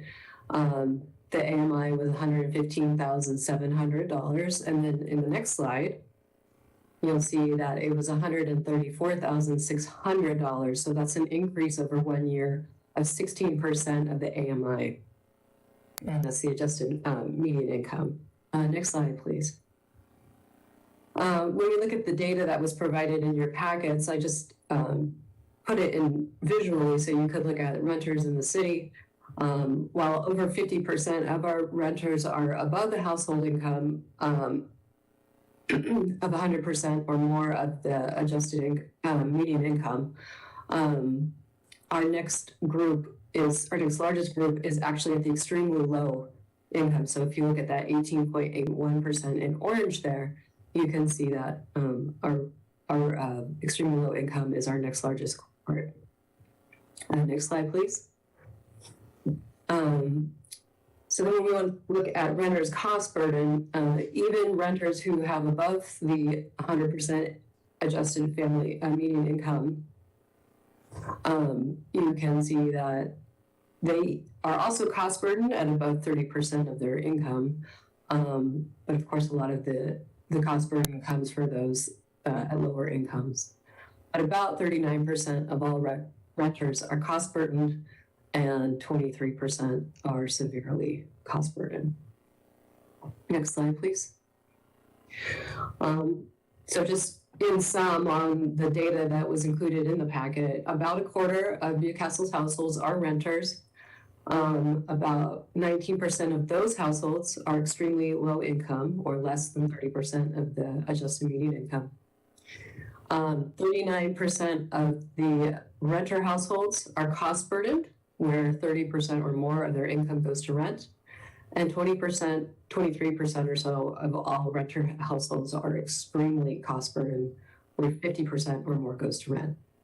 And then as predicted in some of the previous data that we had received from Arch, the average median income has inflated by 16.3% between 2021 and 2022. Next slide, please. Excuse me. The rent increase notice, so that's 120 days. These are the proposed provisions. 120 days of rent increase if more than 3%, 180 days if more than 10%, anything under 3% would get the state's 60-day requirement that's already in effect. There's a 1.5% cap on late fees and a move-in fee cap of 1 month's rent. These were all in the Arch model ordinance. Next slide, please. And then in response to council's discussion in June, we're looking at additional provisions for negotiation for payment date for those who are on subsidized incomes, screening requirements. There was discussion about immigration and screening for immigration status. So the Social Security, number use and prohibiting that as a screening. This would mean that someone could provide their social security number if the landlord asks for it, but they could also not provide it, and that cannot be used for screening on an application. And then lastly, again, is that exception for landlords with fewer than X number of units. Next slide, please. So on that, and I'm sorry, this data may look a little bit small. This is data that our assistant planner aggregated from King County data, and it shows properties with more than one unit on them. You can see a lot of them are known multifamily like Aegis and Avalon and Tria. And then we also have single family properties, and where we could, we looked at these properties to see, maybe what the reasoning for having more than one unit as, since the city's been incorporated, we've only allowed one unit. And then ADUs were allowed, I think, in 2011. But regardless, you can see here that some properties have ADUs, and some of these older properties may actually have more than one unit on them, as you can see in the right-hand column. And next slide. Oh, I'm sorry, on that last one. In some, there are no units reported with fewer than 43 units and more than 2 units. So 2 on the low end and 43 or higher on the high end, nothing in between reported. So, okay, now next slide. Thank you. So anyway, I'm going to open this up, Madam Mayor, for discussion and questions. I believe Director Hoffman will be taking a lot of the questions tonight. So thank you very much. Thank you, Ms. Fitzgibbons. Any questions? Councilmember Charbonneau? Are there any questions out there? But I'll go ahead. Thank you. Thank you, Madam Mayor. So thank you tremendously to all the folks that came out to talk about this. So I would like to start by, I think it's really critical in our role as city council members, we need to think about who is up here at the table making the decisions and who is not up here at the table making some decisions. So I did want to share a couple tenants that couldn't be here tonight, but not sharing their name or anything for privacy reasons. But one of the things I first did at Newcastle Days and at our town hall was I walked around and I asked people that worked here, people in business here, where do you live? How do you get here? Where do you live? And I found business owners that were renters here. And I found folks that live here that are renters here that work at some of these businesses, that work in some of the nearby areas as well. And being able to live near where you work is critical. And being able to have security of that is critical when we look at our transportation infrastructure, when we look at the rights of those individuals, when we look at the ability to, just have a shorter commute. I had a friend who I actually graduated from Hazen High School with who lives as a renter now in one of those smaller units of 2 folks. And she works in the Bellevue School District working with students that really need it. And she's only able, she messaged me and reached out to me specifically because we hadn't talked since high school and she knew that I was trying to do something about this. And she said, Paul, the only reason I can be where I am is because I have a very generous partner and I have a very generous boss who lets me live with them. Just to live with the person who's her boss, and was able to coordinate a housing agreement with them. And that's the only reason, otherwise it would be too expensive. And that's the only way she has the security and stability. I talked to some of our business owners that have either had to move out or are afraid that they're imminently going to have to move out because they don't have security where they are. I have another friend who grew up here in Newcastle. Their parents still live here in Newcastle, and they reached a point in their life where they were a single mother, and they were trying, they worked full time, so they moved back to Newcastle. They moved back to the Commons so that they could have some support. They could have their parents, their child's grandparents sit there and, be with the child and help support with childcare. and they no longer live in Newcastle because they got priced out. And I think looking at this lens of who's at the table too, we've been incorporated as a city for 28 years, and we've never had anyone who's not a homeowner up here. This topic's personal to me because I've been, personally affected in my life 2 times where these protections would have come in place, where they would have helped. I was a 20-year-old college student that wanted to work in, was really interested in policy, and I went to go to DC, and I had an unpaid internship, and I had a part-time job, and I was in a Craigslist listing with 5 other people. And it was a small landlord, it was realtors that had never been landlords before, and they hit me with move-in fees that cost me thousands of dollars after I'd already been there for a month. And then when I was approaching my last year in college, I was so excited to go live with 6 other of my guy friends. We were gonna have a great house, it might have been a party house, and we went, and something that should have been joyful became constant dread for us, because our landlord changed the terms of the security deposit after we were already in there. And we were constantly on our toes, and we were constantly worried about what we could or couldn't do, because he installed security cameras without our rights. He was watching us like a hawk. He was found a way to not give us back our security deposit, even though we didn't break anything.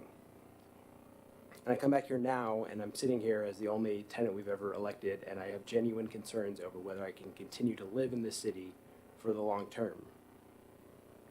Because my rental, I rent now, and I'm able to pay that, but there's not enough stability. There's a lot of folks, and that's why this legislation is being considered, because it is timely. Because folks, housing is more expensive than ever. The renters are the ones that are eating that cost. It's being passed down to them. Their renting is more prominent. Renting later in your life is more prominent. And I think those folks deserve some notice. If you're sitting there as a homeowner, which, quite honestly, a lot of folks are because they were able to get into the market earlier before it was in its current state, you have a lot more advanced notice. If your home's getting foreclosed on, you have much further advanced notice, even than we would get in these tenant protections. And our renters don't have that. This is not telling landlords what they can or can't do. This is saying it is, but it's not telling them they can't raise the rent. You can raise the rent. You just have to notify these people so they can plan their life. So people like Ms. Lang, who's been here their whole life, can go and make adjustments, can try to be a part of this community. It's really critical to me that we don't try to prioritize these rental investors, which are increasingly more people that live outside of our city, over the livability and ability for folks to live in our city. I'll wrap up shortly. It's very hard to enforce a small landlord exemption. It's very hard for how would a tenant know whether they're in that place or not. There's a lot of talk about Seattle. What we're proposing is much less than what Seattle does. What we're proposing has been done by multiple cities: Kenmore, Redmond, Kirkland, unincorporated King County, Federal Way, Auburn, Issaquah, who all got the same pitch from the landlord lobbyist, and all had the courage to sit here and say no to that, and had the courage to go and pass forward these. And I'd really like to see us have the courage here. We talk about who's not at the table. I think there's a higher number of renters in the data that was put forth to us than any of us probably would have guessed up here. I think there's a higher number of cost burden renters than any of us would have guessed up here. I think our own bias, we think of Newcastle as an expensive place to live. We wouldn't have pictured those folks less than 30% median income. So I really encourage my colleagues to think about this, think about prioritizing the folks that are trying to live here over those that are already privileged enough to own property and have that security within their lives. Because it doesn't happen, it disproportionately doesn't happen for a lot of younger people. And I know we'll have more discussion on it. Sorry for being long-winded, but it is, I sent the first email about this in February, so I have been working on this for a while. So it is something I'm passionate about, so thank you. Any other comment? Council, you look like you were raising your hand, so that's why I'm going to sit down here. Councilmember Clark, go ahead, because we're staring at you. I can take a hint. Thank you. Thank you, Mayor. And I want to thank, everybody that did comment on this, and they wrote in. We got a lot of written comments as well that are not, up front to the public here. And clearly, my colleague here is very passionate about this issue. You know, I admire his go-gettedness, but I have a disagreement on some of these issues. To me, it comes back to, one of the commenters actually said this tonight, it's a contract between a tenant and a landlord. So, you know, no tenant and no landlord is forced by gun to sign a contract regarding rental conditions or rental situations. So renters, and I was a renter a long time ago, and for quite a while, you know, I willingly signed the lease, right? I knew what was in it. I knew the payment terms. I knew the conditions. I knew what the landlord could do, what I could do. So we're, and another thing that's really important, and my argument here is going to be directed toward the smaller type businesses, right? I mean, if BlackRock owned Newport Crossing, you know, screw them, right? I don't care, right? But this is, you know, about the small business owners, about people, and Director or Planner Fitzgibbons talked about there's no currently houses or land or owners, for lack of a better word, within the 2 to 43 range, right? So my push here tonight is to protect potential future small business owners. We have heard, you know, for 9 months now how important business is in our community. And when, for example, we gave out CARES money last year, we weren't on the council, some of us, but the money was prioritized to local small businesses. It was not prioritized to chain stores or big box stores. And I could use the exact same analogy for renting, right? You have the big, you know, rental property owners, 100, 200 units or whatever, and you have the small business. So the same way we treated small businesses for the CARES Act especially, we need to do the same thing for small businesses who rent to people. There's no difference in my mind. We're asking our small businesses to be a good part of our community. We know that next year, right, without a lot of our input, because we already know the state is going to push down multifamily housing in zones that we don't want it, right? We know that's coming, right? And wouldn't it be better for us to have an open, welcoming hand to that portion of the market where maybe somebody wants to come in and build a couple triplexes or, you know, something like that? But this ordinance, they'd say, well, I'm not going to go to Newcastle because it's too restrictive. What if my taxes go up, or what if my costs go up? I can't respond quickly enough because of these long delays, right? So why would a small business owner, and I consider them small business owners, who wanted to build a couple homes here and maybe rent out, why would they consider Newcastle when there's going to be restrictions? So as part of my research for this, you know, I knew this discussion was coming. I had a really good meeting with the Rental Housing Association of Washington, and I didn't know the guy who spoke tonight, but we had a couple other people, and one of the guys said something really interesting. He said that he's never in his life been so busy traveling to other states and taking people's money with them who no longer want to be here in the state. So in other words, people are selling these mid-level homes, these multifamily homes, or the homes that have 3 to 4 bedrooms, and they're leaving. He said he's on a plane every week taking money from Washington State and investing it in other states where there are not restrictions. And, you know, the statistics will prove that the number of homes available in this range, these mid-level small business type people, has decreased, right? It has, right? So I'm not talking about the 200 apartments or the 300 apartment complexes. I'm talking about the people we want, or we should want to attract to Newcastle by saying, let's make a friendly business environment for you, right? Washington already has a very robust tenant-landlord protection, right? Tenants have much recourse to make corrections or to get satisfaction. And I don't blame for a business owner for wanting to protect their investment, right? If you know, the move-in fees, for example, if, you know, you take your time paying a move-in fee, or no, you don't have to pay a closing fee or till later, or a move-out fee. What if there's a lot of damage and, you know, then that person is left hanging, or if the person leaves all of a sudden? You know, renters are flighty. They sometimes can be, right?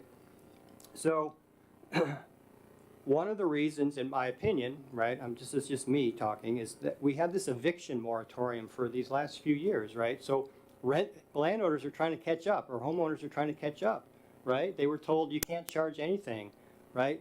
And now all of a sudden they're trying to, I don't blame them. It's they're trying to catch up for their losses. And,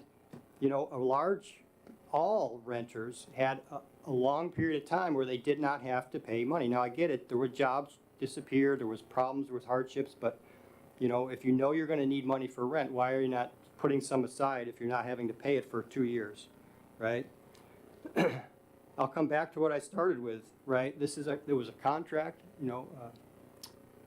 rentals or leases are contracts between landowners and renters, and they're entered into willingly.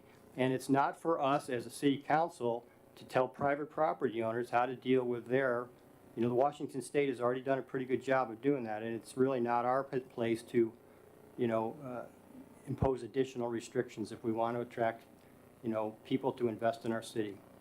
So, thank you. Thank you. Any other comment? Councilmember Villasenor, go ahead. Thank you. We're no strangers to government helping regulate markets. It happens in banking, it happens in the stock market, it happens in lots of things. In this case, the market happens to be housing.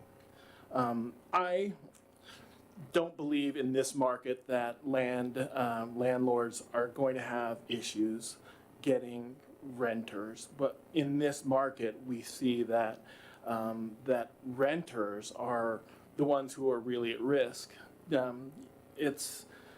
From my perspective, I think that, one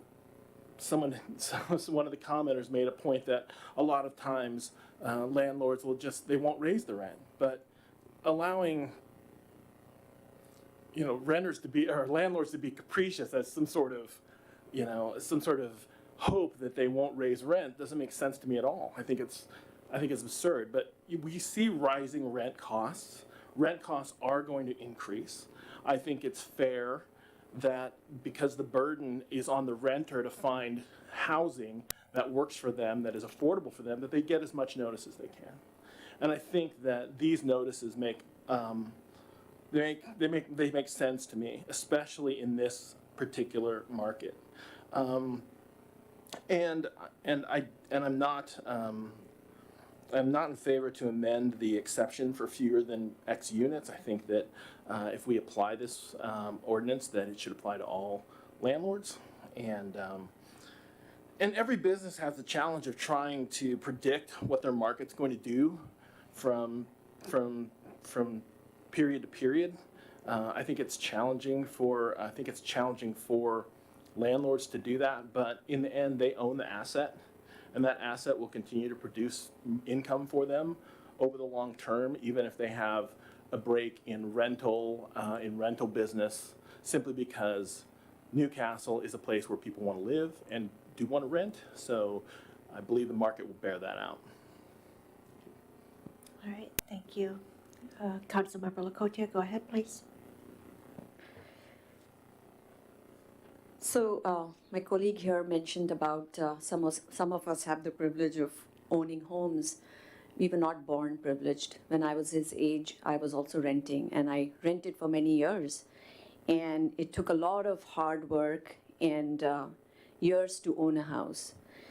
There is a lot of people, retired people living in Newcastle, and what they do is during their working life, they try to invest in one or two properties so that when they retire, they can live over the rental income. And we have plenty of those. So we need to be mindful of that. I believe extreme of anything is bad. There has to be a balance everywhere, whether it's extreme left or extreme right, extreme for renters or extreme for landlord. The state laws is already made, and it is made for a reason between the landlord and renter. And now we are trying to create another extreme here. So I hope we come to a balanced view. I mean, I don't care what other cities are doing, but as Newcastle, we need to set example, and we need to have a balanced, ordinance or balanced policies for our residents and for our community. Thank you. Thank you. Councilmember Griffin? Thank you, Mayor Newing. I don't see this ordinance that's going to provide any additional affordable housing. I don't see that it's probably going to cause the rents to go down in the housing. That would be one thing that we could really hope for, but I don't see it happening. It was said that homeowners could predict what's going to happen. Not true, because if you own a building and you've got people in it, you've had them 5 years, they're good tenants. They are great to have around, and you don't mind having them there. But the water heater goes out, so you wind up having to put a water heater in, or there's a water leak that creates a big cost for the repairs in it. So these are things that you can't predict, and if you are a homeowner, you would expect to be able to raise the rents to help pick up some of those costs and make it easier for the tenant to be there as well. So I think that I see some problems with it. I think that the extended time for increasing rents is way out of sight. We have an ordinance already in place in the state that covers most everything that we're looking at, except it doesn't give the tenants the opportunity to go back to the landlord and say, I need more time. I need to start being late with my payment. And yeah, people go through that sort of thing. But I'm not sure that this is a real fix for it. Thank you. Thank you. Sure. Okay.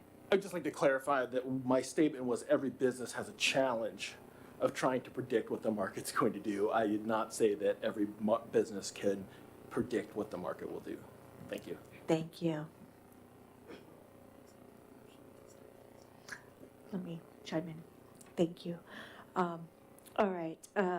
So I just wanted to chime in about this. I've put a lot of thought into this. I've teeter-tottered. I've tried to look at different angles. I think I was able to do that. I am not comfortable with this. I believe that, local control there's a time and a place for it, but I don't believe it's in regulating businesses, and that is what this does. I don't believe it will reduce rent. Adopting this there's no indication it will reduce rent. I don't know about you, but I go to the grocery store and they don't give me 120 days notice that they're going to raise prices. It's basically week to week. It's like, okay, cost of eggs went up this week. We don't want to regulate businesses in that capacity. I don't think it's good business. Newcastle historically and consistently contributes to ARCH to build affordable housing. This may sound callous, and for that I apologize, but we previous councils, granted I've been on council 7 years, we pay into ARCH so they can build affordable housing in other locations because we want to maintain our community and the high standards people have come to expect. I don't believe this ordinance upholds that, and I don't believe it ties into our comp plan, although we'll be revisiting doing a workover on our comp plan over the next year. So right now, I don't feel comfortable with this. I'm not saying in the future I wouldn't have this conversation, but it mimics a lot of the Landlord and Tenant Protection Act, the RCW, which is state, and we adopt the ARCH work plan annually, and we have other mechanisms that support affordable housing.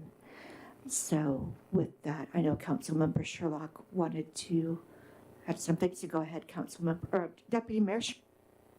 That's okay, thank you. So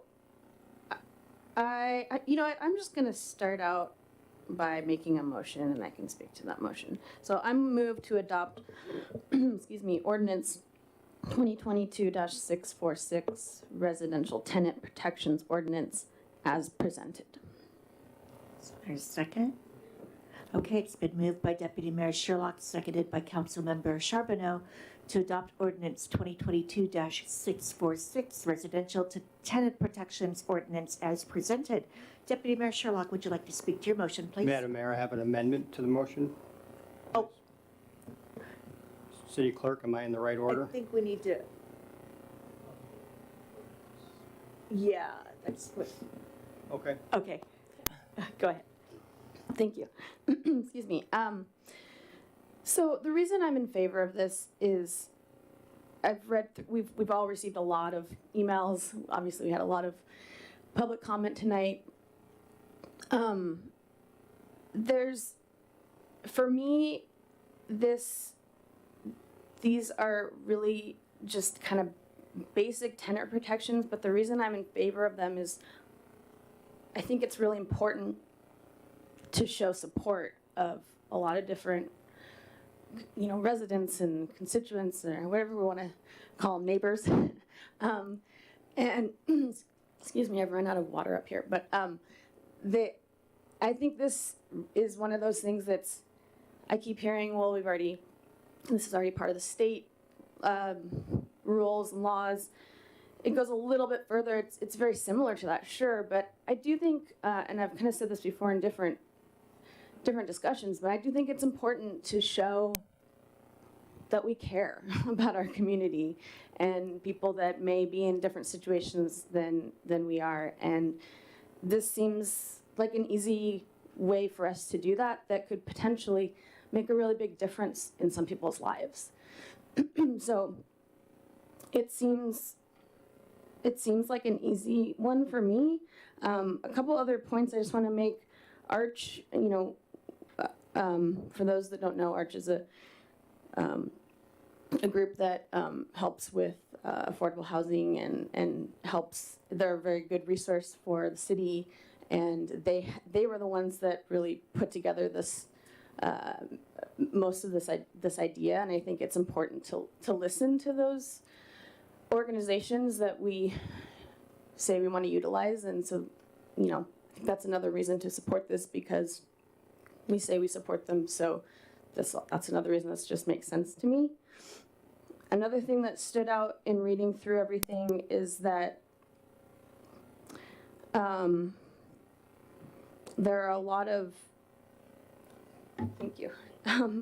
There are, thank you. I'm a homeowner. I own my home.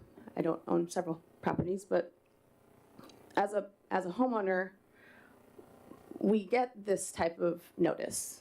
And so it's similar to that, and it makes sense to me that everyone would be able to get this notice. And I agree. I don't know if this is going to, you know, lower rents. There isn't really data that shows that, but that doesn't mean we shouldn't do it.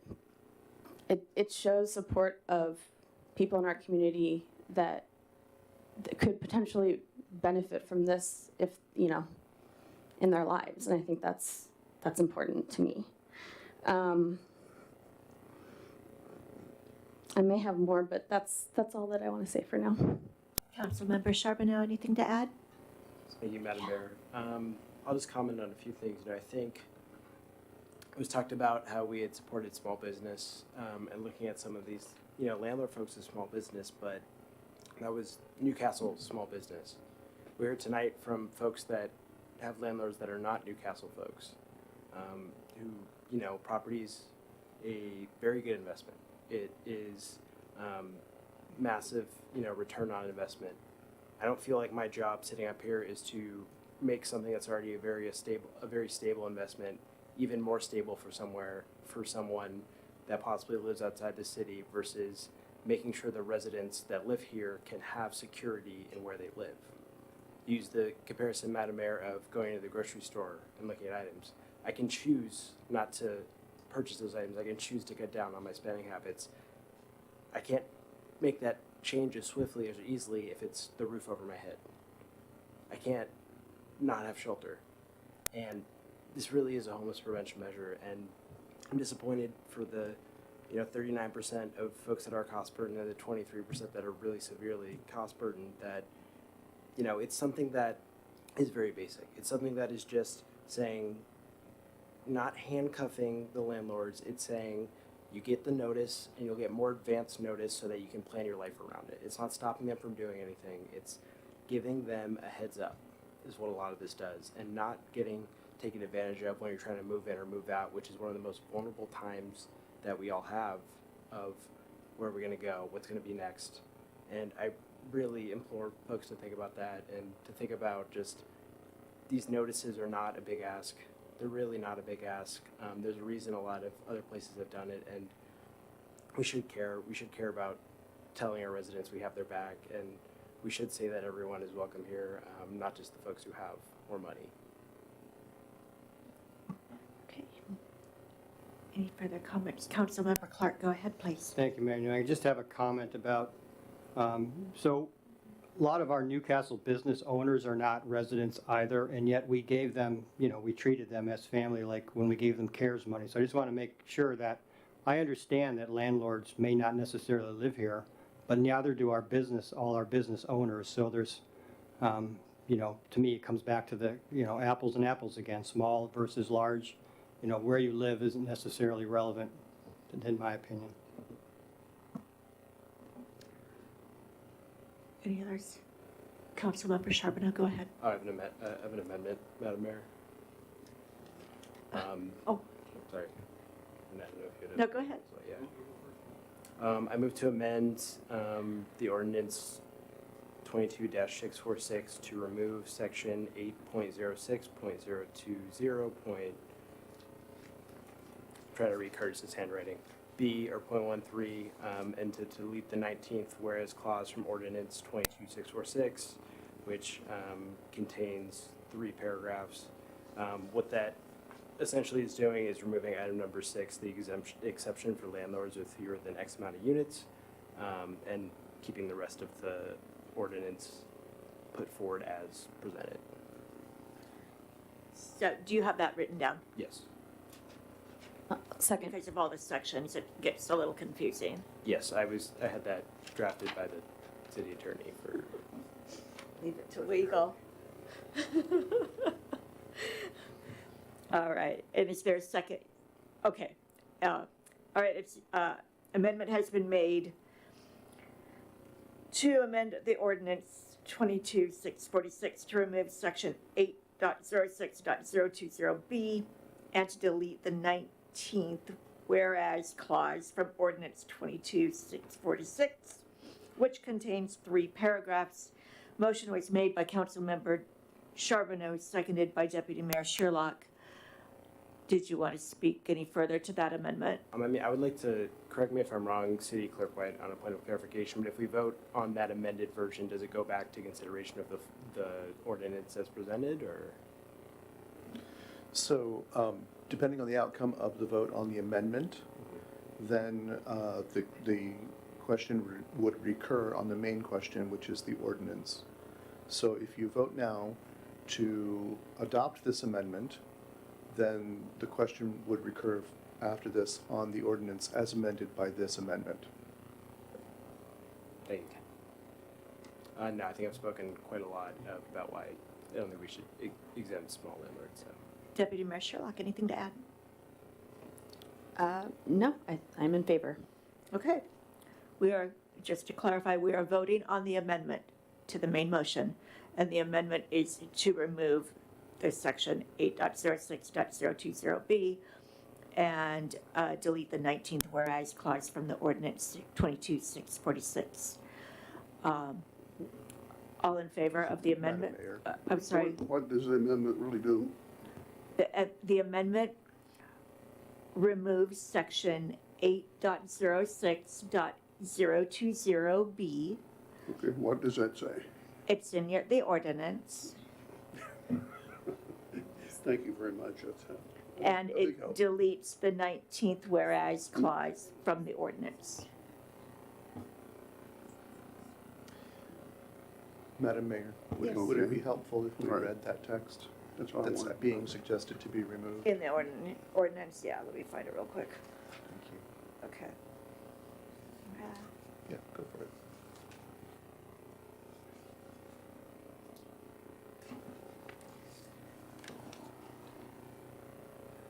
It's just B, right? Yep. NMC 8.06.030 through NMC 8.06.100 do not apply to persons who own X or fewer rental dwelling units in the city of Newcastle. So it'd be removing that from the ordinance. You're taking out the restrictions on the number of dwelling units. All right. Okay, is that clear? Is everyone clear on the amendment? Perfect. All right, all in favor of the amendment, please say aye. Aye. Aye. Opposed? No. Those were Clark and Lakotia? Okay. Motion carries 5-2 with council members Clark and Lakotia dissenting. All right, we are back to the main motion as amended. And, Madam Mayor, I have an amendment, please. okay, go ahead, council member. So this might be confusing. That's I'm all. used to it. As long as you wrote it down, we're good. Okay, thank you. I move to amend ordinance 2022-646 in the proposed Newcastle Municipal Code, section 8.06.020, section B, replace the letter X with the number 20 when referring to rental dwelling units. Second. Okay. I just have a question about this. So we just adopted an amendment to remove this clause. Does it exist anymore? So this gets to the question of what are proper and improper amendments. Okay. We just passed an amendment to completely remove the portion of the ordinance that would have any exemption whatsoever. Therefore, I would advise the council that the amendment appears to be improper because of the order, because the majority has just agreed that no exemption should be offered. Therefore, the actual number of the exemption is a moot point. That would be my recommendation if asked. Technically, this amendment should have come before. I will say, if this amendment had come before and passed or failed, then probably the question of whether or not to remove the exemption entirely would not necessarily itself have been an improper amendment. Okay, it comes down to our not being able to read each other's minds and know why we voted the way we did. But I think this does constitute essentially trying to reverse the same question. It's not literally right. Amend the ordinance to defeat the First Amendment that was made to it, but that's the effect. And since that's the effect, I would advise that it's not actually in order. Very well, I withdraw my amendment. But I do have another amendment, please, I will bring up. Okay, go ahead. I move to amend ordinance 2022-646 to exclude auxiliary dwelling units. Okay, it's been moved by Councilmember Clark, seconded by Councilmember Lakotia to exclude accessory dwelling units from the ordinance. Councilmember Clark, would you like to speak to your motion? Thank you, Madam Mayor. So, this was brought up earlier by, I forget which council member, but you know, a lot of people rely on auxiliary dwelling units as a supplemental income. And we're actually going to talk about that in the next agenda item. But, you know, it's very important that we do not restrict these people from building a little side, you know, unit near their house to try to make some extra income. And it's really important that, you know, they don't, if this is their only source of, income there. I'm not talking about multi, unit businesses now. I'm talking about somebody who's an elderly person, maybe relying on this regular income from a rent. And if they got to wait 180 days to maybe make a change when they've had their fixed income suddenly changed by an unexpected bill or, a mishap, a medical mishap, and now they can't get, they got to go past the normal 60 days and wait, a half a year to get some relief, that's not appropriate. So I think we need to absolutely to exclude ADUs from this ordinance. Councilmember Lacotia, anything to add? No. Anyone else? Councilmember Villasenor? Just a quick comment. The ordinance that we're proposing doesn't stop landlords from raising the rent. They can still raise it. It's just that if you're between 120 days and or at 180 days, you can't raise it more than 10%. It doesn't stop people from adjusting what they're charging for the rent. Okay, any other comment? All right. The amendment we're voting on, to be clear, is to exclude auxiliary dwelling units, ADUs, from the ordinance. All in favor of the amendment, please say aye. Aye. Opposed? No. Who are my noes? Okay. Motion fails 3-4 with council members Charbonneau, Villasenor, Deputy Mayor Sherlock, and Mayor Newing voting against the amendment. Now we are back to the main. Not yet, Madam Mayor. I have another amendment, please. Okay, go ahead. Okay, thank you. I move to amend ordinance 2022-646, section 6, be changed to take effect 30 days after publication rather than 5 days. Second. Okay, another amendment. Did you run out of these yet? Just kidding. All right. To amend ordinance 2022-646, section 6, to be changed to taking effect 30 days after publication rather than 5. Councilmember Clark, would you like to speak to your motion? Your Thank you, amendment, Madam. sorry. Thank you, Madam Mayor. It's very simple to me, and we even heard a person comment about it tonight, and although I don't understand the legal argument that he was making, it's if, for example, we pass this and it's published and a person, a landlord is going to be taken by surprise and immediately a renter could say, well, I was supposed to pay my rent this month, but you got to give me all this notice, and now the landlords potentially, most renters are going to be really honest, and potentially the landlord could take an immediate financial hit by missing a series of rent payments because a lot of people are going to say, hey, wait a minute, I want more time, and I don't think that's appropriate. I think 30 days, we haven't had this rental provisions forever. I think 30 days is very reasonable. It's standard in contracts and all kinds of agreements. There's no reason we need to rush this into publication 5 days after we do it. Thank you. Councilmember Lacotia, anything to add? No, thank you. Okay, amendment. Oh, Councilmember Villasenor, sorry, I didn't see your hand. That's all right. I wasn't raising it very aggressively, but that does bring up a good question about people whose leases do come due sooner than later, like that come due. So it would help for me to understand that. Is there anyone can someone help me understand? What the landlord's right is if this goes into effect, let's say at the end of this month or wherever we have it in 5 days, if they're within the notice period, are they restricted at this point from raising rent? Is that true?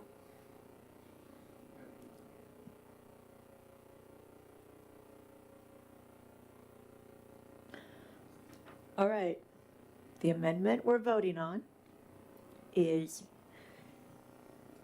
to amend ordinance 2022-646, section 6, to take effect 30 days after publication rather than 5 days. All in favor of the amendment, please say aye. Aye. Opposed? No. All right. Who are my no's again? 3 of, okay.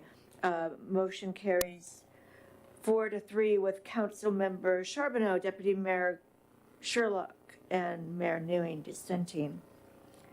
That was 4-3, okay. You guys are killing me.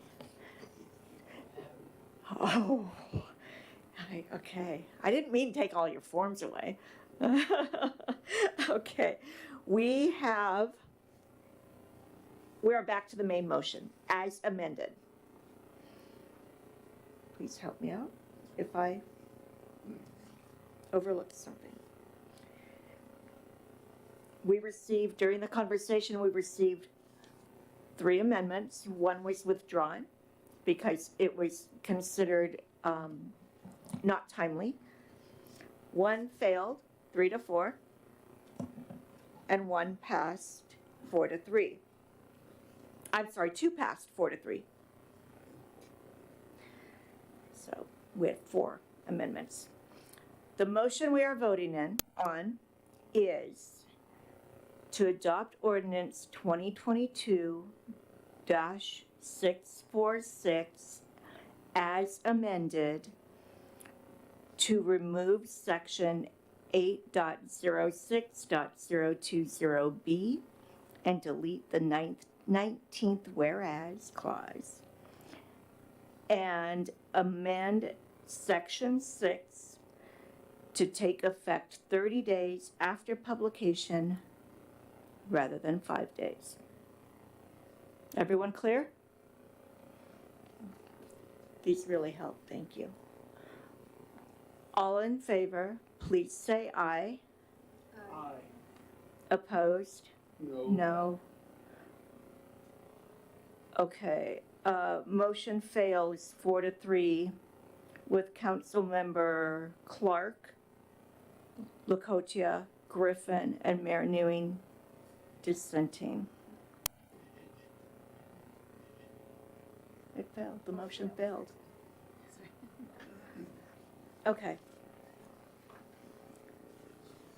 All right, moving on to item 11.2, and we will return to Ms. Fitzgibbons, who will,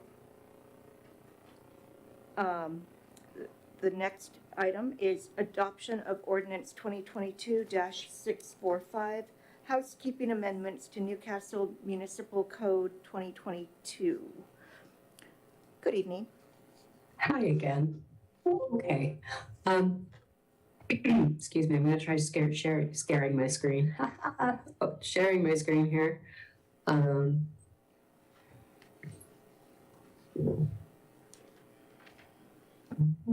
Share screen. Oh, okay. So this is the same presentation that was provided in the packet. It's also the same presentation that was provided at the public hearing at Planning Commission on August 24th of 2022.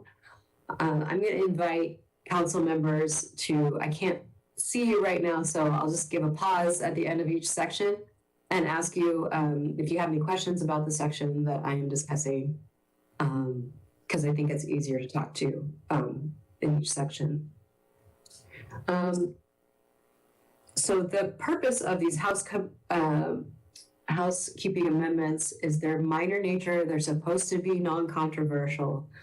They're really supposed to be fixing typos, improving or fixing references, and making clarifications. And a lot of these clarifications, as you will hear tonight, are because of feedback that from staff's experience, just trying to interpret the code, or even from staff trying to explain to applicants how things work and not, or applicants trying to read it and it's just not clear. So the first one I'm going to start with are these really quick comments. Staff completely agree, as noted in the packet, the limit of foster children in one home. None of us had even seen that section before, and we would like to update that in a future housekeeping amendment. We just didn't have time with the SEPA and Department of Commerce requirements for the 60 days notice to put that one through. R12 zone land in the city is something we can definitely look at as part of the comprehensive plan update. Just put that in our file. And then I don't think this came up prior to this meeting. However, it came up prior to the public hearing question about expiration dates. We do provide them in NMC 1707090.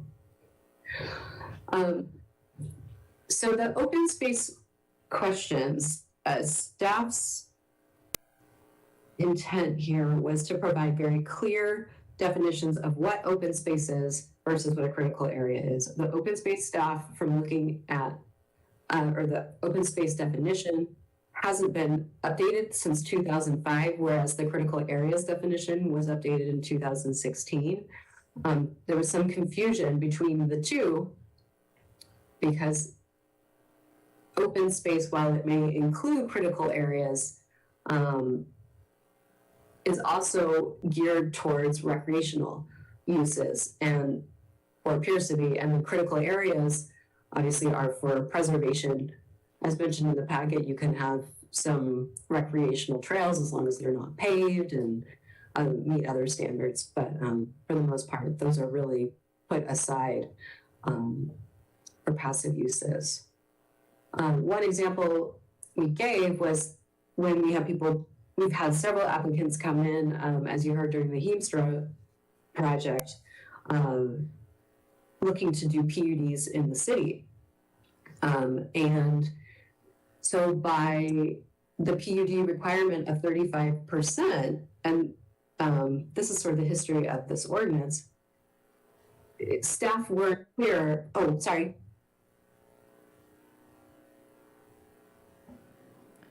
Are we okay? Yeah, we're good. Okay, sorry. Maybe I'm hearing feedback on myself. The staff weren't clear on what open space was constituted. You also see this in plat maps and whatnot, where you'll see open space, and it's like, well, is that open space a critical area tract, or is that recreational space? And so, just trying to make that clearer was the desire here. It would not change our count on what is included in the limited open space zoning designation. Nothing would change there. It's just a definition that would say, hey, this is open space and this is what a critical area is. So, any questions or comments on that? Any questions? Councilmember Clark? I have a question. Thank you. So each of us in our email got a very detailed list of comments from Carol Simpson. Thank you, Carol. And I have the same question that she had about open space. Why is a critical area not open space? And what was the previous definition of critical area? That why would, I mean, it's open space. Why do we need to make them different? That's where I'm at. Yeah, so I think it goes again into that practical use. Critical areas may be open space, but open space is not a critical area. I hate to use that. It's kind of like a square is a rectangle, but a rectangle is not a square. Whereas we're trying to clearly designate that when we use the term open space in the code, what we're meaning are these areas that can be used for recreation. Something zoned open space, limited open space, may include both open space areas and critical areas.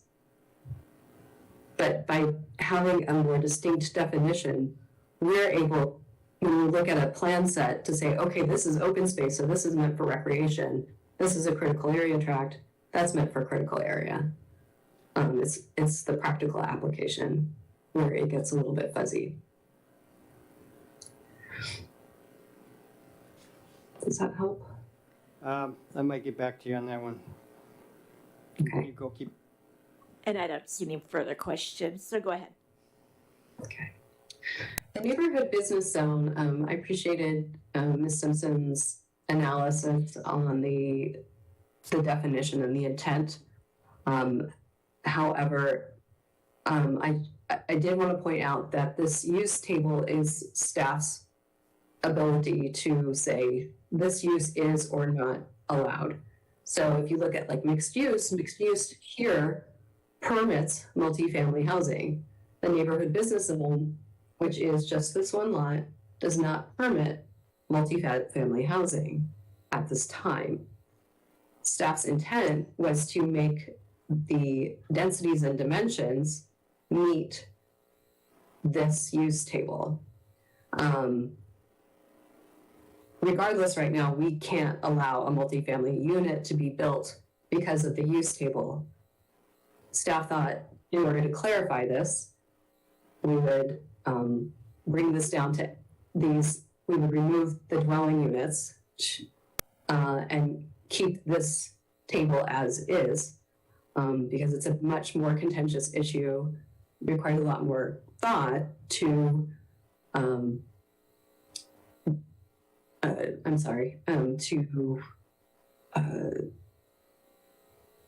just designate one slot for multifamily or not. You know, there's a lot of consideration that goes into that. So really, this is just making the density match the existing allowed use, which doesn't match. Any questions on that? Question. So what is the end result? It's not clear to me. Are we not allowing dwellings in business neighborhoods, or are we? Which table wins here? So we currently do not allow multifamily in the neighborhood business zone. This is just where the Shell station is. We currently don't allow it. We would still not allow it. It just makes this table match this table. Okay. That's what change does. And no further questions. Okay. On the ADU permit, we already have a code section that requires an ADU permit. It has reporting requirements. It has application requirements. So the intent of this housekeeping amendment was to update where it says in our code what kind of permit it is and who makes the decision clearer, because right now I think it's been filed under this miscellaneous administrative decision. And what we're trying to do is add it as its own bullet point under a type 1, where the final decision is made by the director. If there's an appeal on the decision, then it goes to the hearing examiner for appeal. But the final decision is made by a director. There's no requirement for noticing. It's the same fee we've always had. It's the same process we've always had. It's just making sure that it is spelled out in this code or in this section of code as its own permit type. Any questions on that? Question for me. So previously it was or was not required a permit? It has been required permit per 1831-040. Okay. Thank you. On limousine and taxi storage, staff we received the home occupation permit requests, and we received one for someone. A lot of times you'll see it says how much of square footage of their home they're using, and you'll see 0 because all they're doing is work on a laptop for the business.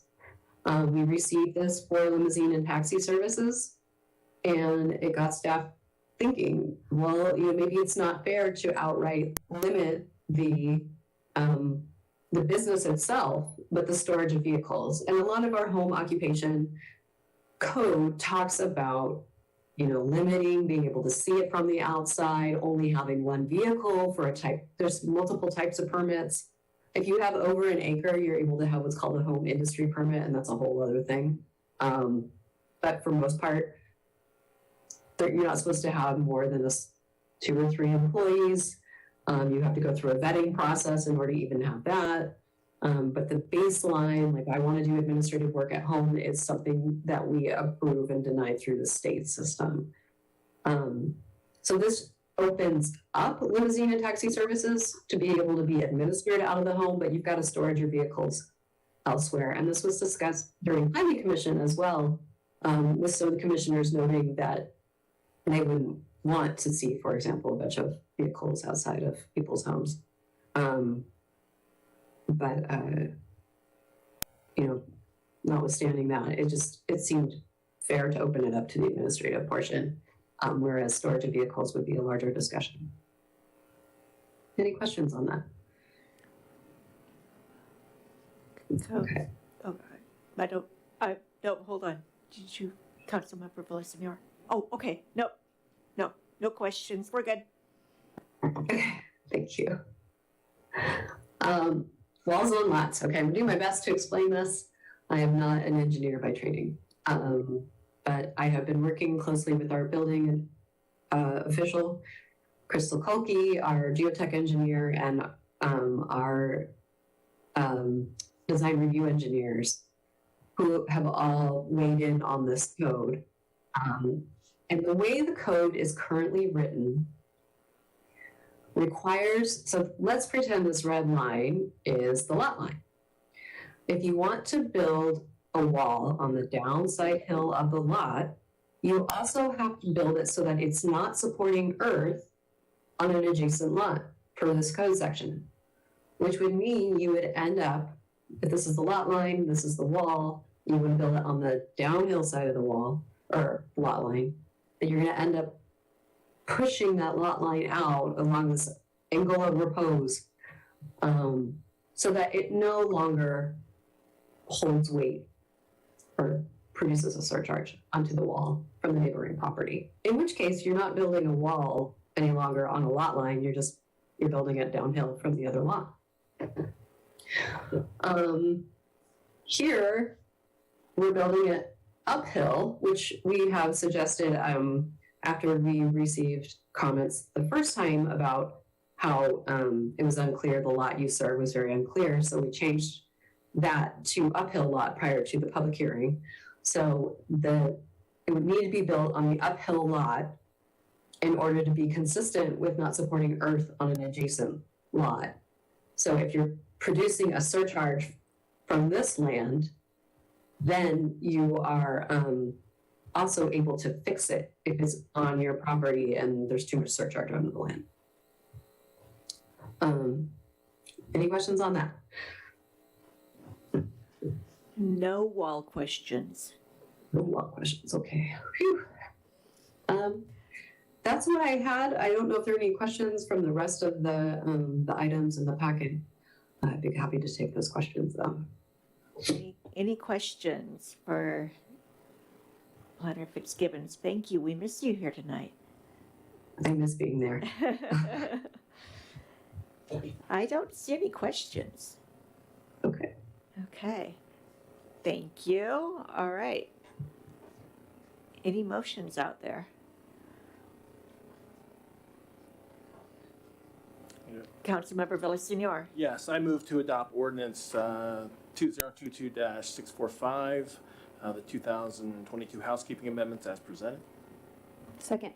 All right. It's been moved by Councilmember Villasenor, seconded by Deputy Mayor Sherlock, to adopt ordinance 2022-645, the 2022 housekeeping amendments as presented.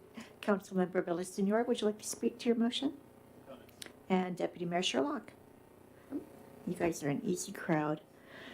All right. All in favor of the motion to adopt ordinance 2022-645 as presented, please say aye. Aye. Opposed? Ayes have it 6-1. All right. Motion carries. Moving on, only if I can find my agenda. We are close to the end. Additional public comments. So just a reminder that we will do those who are in the room first. They can speak. Please state your name and the neighborhood in which you reside, and You have a 3-minute timer on the table here, and you can speak to anything you did not previously speak to during our first comment session. Carol Simpson, go ahead, please. Thank you. Carol Simpson, Olympus. First of all, lots of mistakes in this meeting. You wasted our time. All 7 people spoke to the rental housing agreement, rental housing thing, before there was even a motion on the table. There was no sign-up sheet to testify to that issue, that ordinance. There was no sign-up sheet to testify to the housing, to the code cleanup amendment. Come on, you can do better than this. You can pass a better renter protection law than what was presented. You don't have to do it in 1 hour in one meeting. You can get together and put your heads together. You don't need to insult the businesses in downtown. In fact, they don't pay a business license fee. None of the rental properties, big businesses in Newcastle, they don't pay a business occupation, business license. They don't have to have a business license. I don't agree with not accepting ADUs. We want to encourage ADUs in our city. I own a home. If I want to go and add it onto my house, do I have to have a land use permit to build a new kitchen, a bathroom, and a bedroom in my home? No. It's a permit to build a construction on my house. Why are you burdening ADUs with another permit process? The hearing examiner is going to laugh at you when the hearing examiner has to hear ADU permits. Please take this into consideration. How many children can you have? Can you have any more children? Does that trigger SEPA in your neighborhood? No. If you want to have a couple of foster kids in your home, does that trigger SEPA? No. It doesn't trigger SEPA how many kids you have. That's not a question on the SEPA checklist, how many children we have. Come on, do better. Be better to our community. Don't discriminate against foster kids. I couldn't build my house because of what you just passed. It would have burdened the property. I would have been able to build a house this wide on my 100-foot wide lot because the property line was already there. I couldn't move it. It wasn't a plat. It was already platted, a legal lot. Somebody got a permit to build it. They didn't have to get a land use permit to build the house. It was already a legal lot. This retaining wall thing has jumped around several times. You passed a changed the grading ordinance just last year. And this retaining wall keeps going back and forth, up and down. Is it on the downhill side, on the upper side? Is there a fence down below? Is there a fence on top? We can't seem to get it right. Limited open space is not the definition of open space. It's a zone. Open space has nothing to do with recreation. It's open. Setting aside critical areas and tracks prevents homeowners from encroaching. You have that issue going on in May Creek Park. Fix it. It's been going on for 6 years, the encroachment in May Creek Park. Thank you. And just for the record, I did note when I opened public comment that we were taking public comment on the ordinance pertaining to the, and that is, unfortunately, I don't have jurisdiction over that, but I did state it.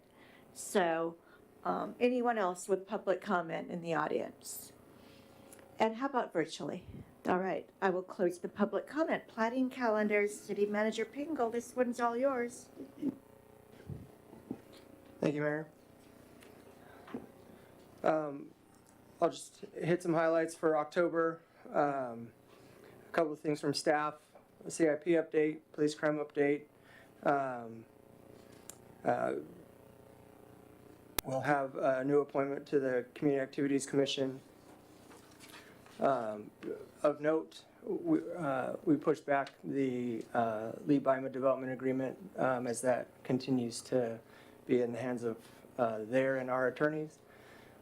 So we tentatively put that on for October 18th, but that's a tentative date at this point. I think those are the big ones.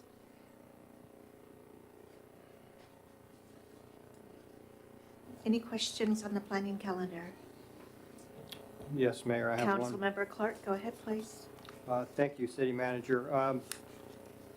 We each had a chance to meet with you individually, and you discussed a potential separate meeting perhaps of, kind of doing study sessions on a routine basis. Have you given that any more thought or any ideas about that?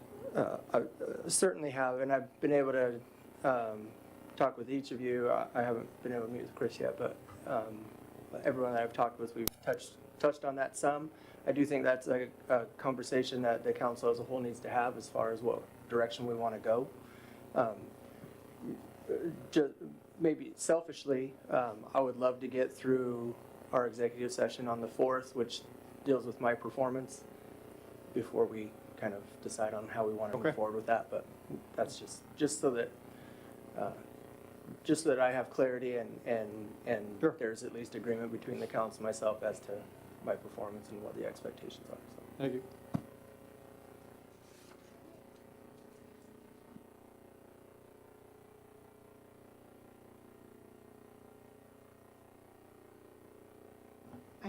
That darn button.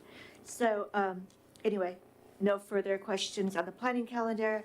Great work tonight, and with that, I will adjourn. Thank you.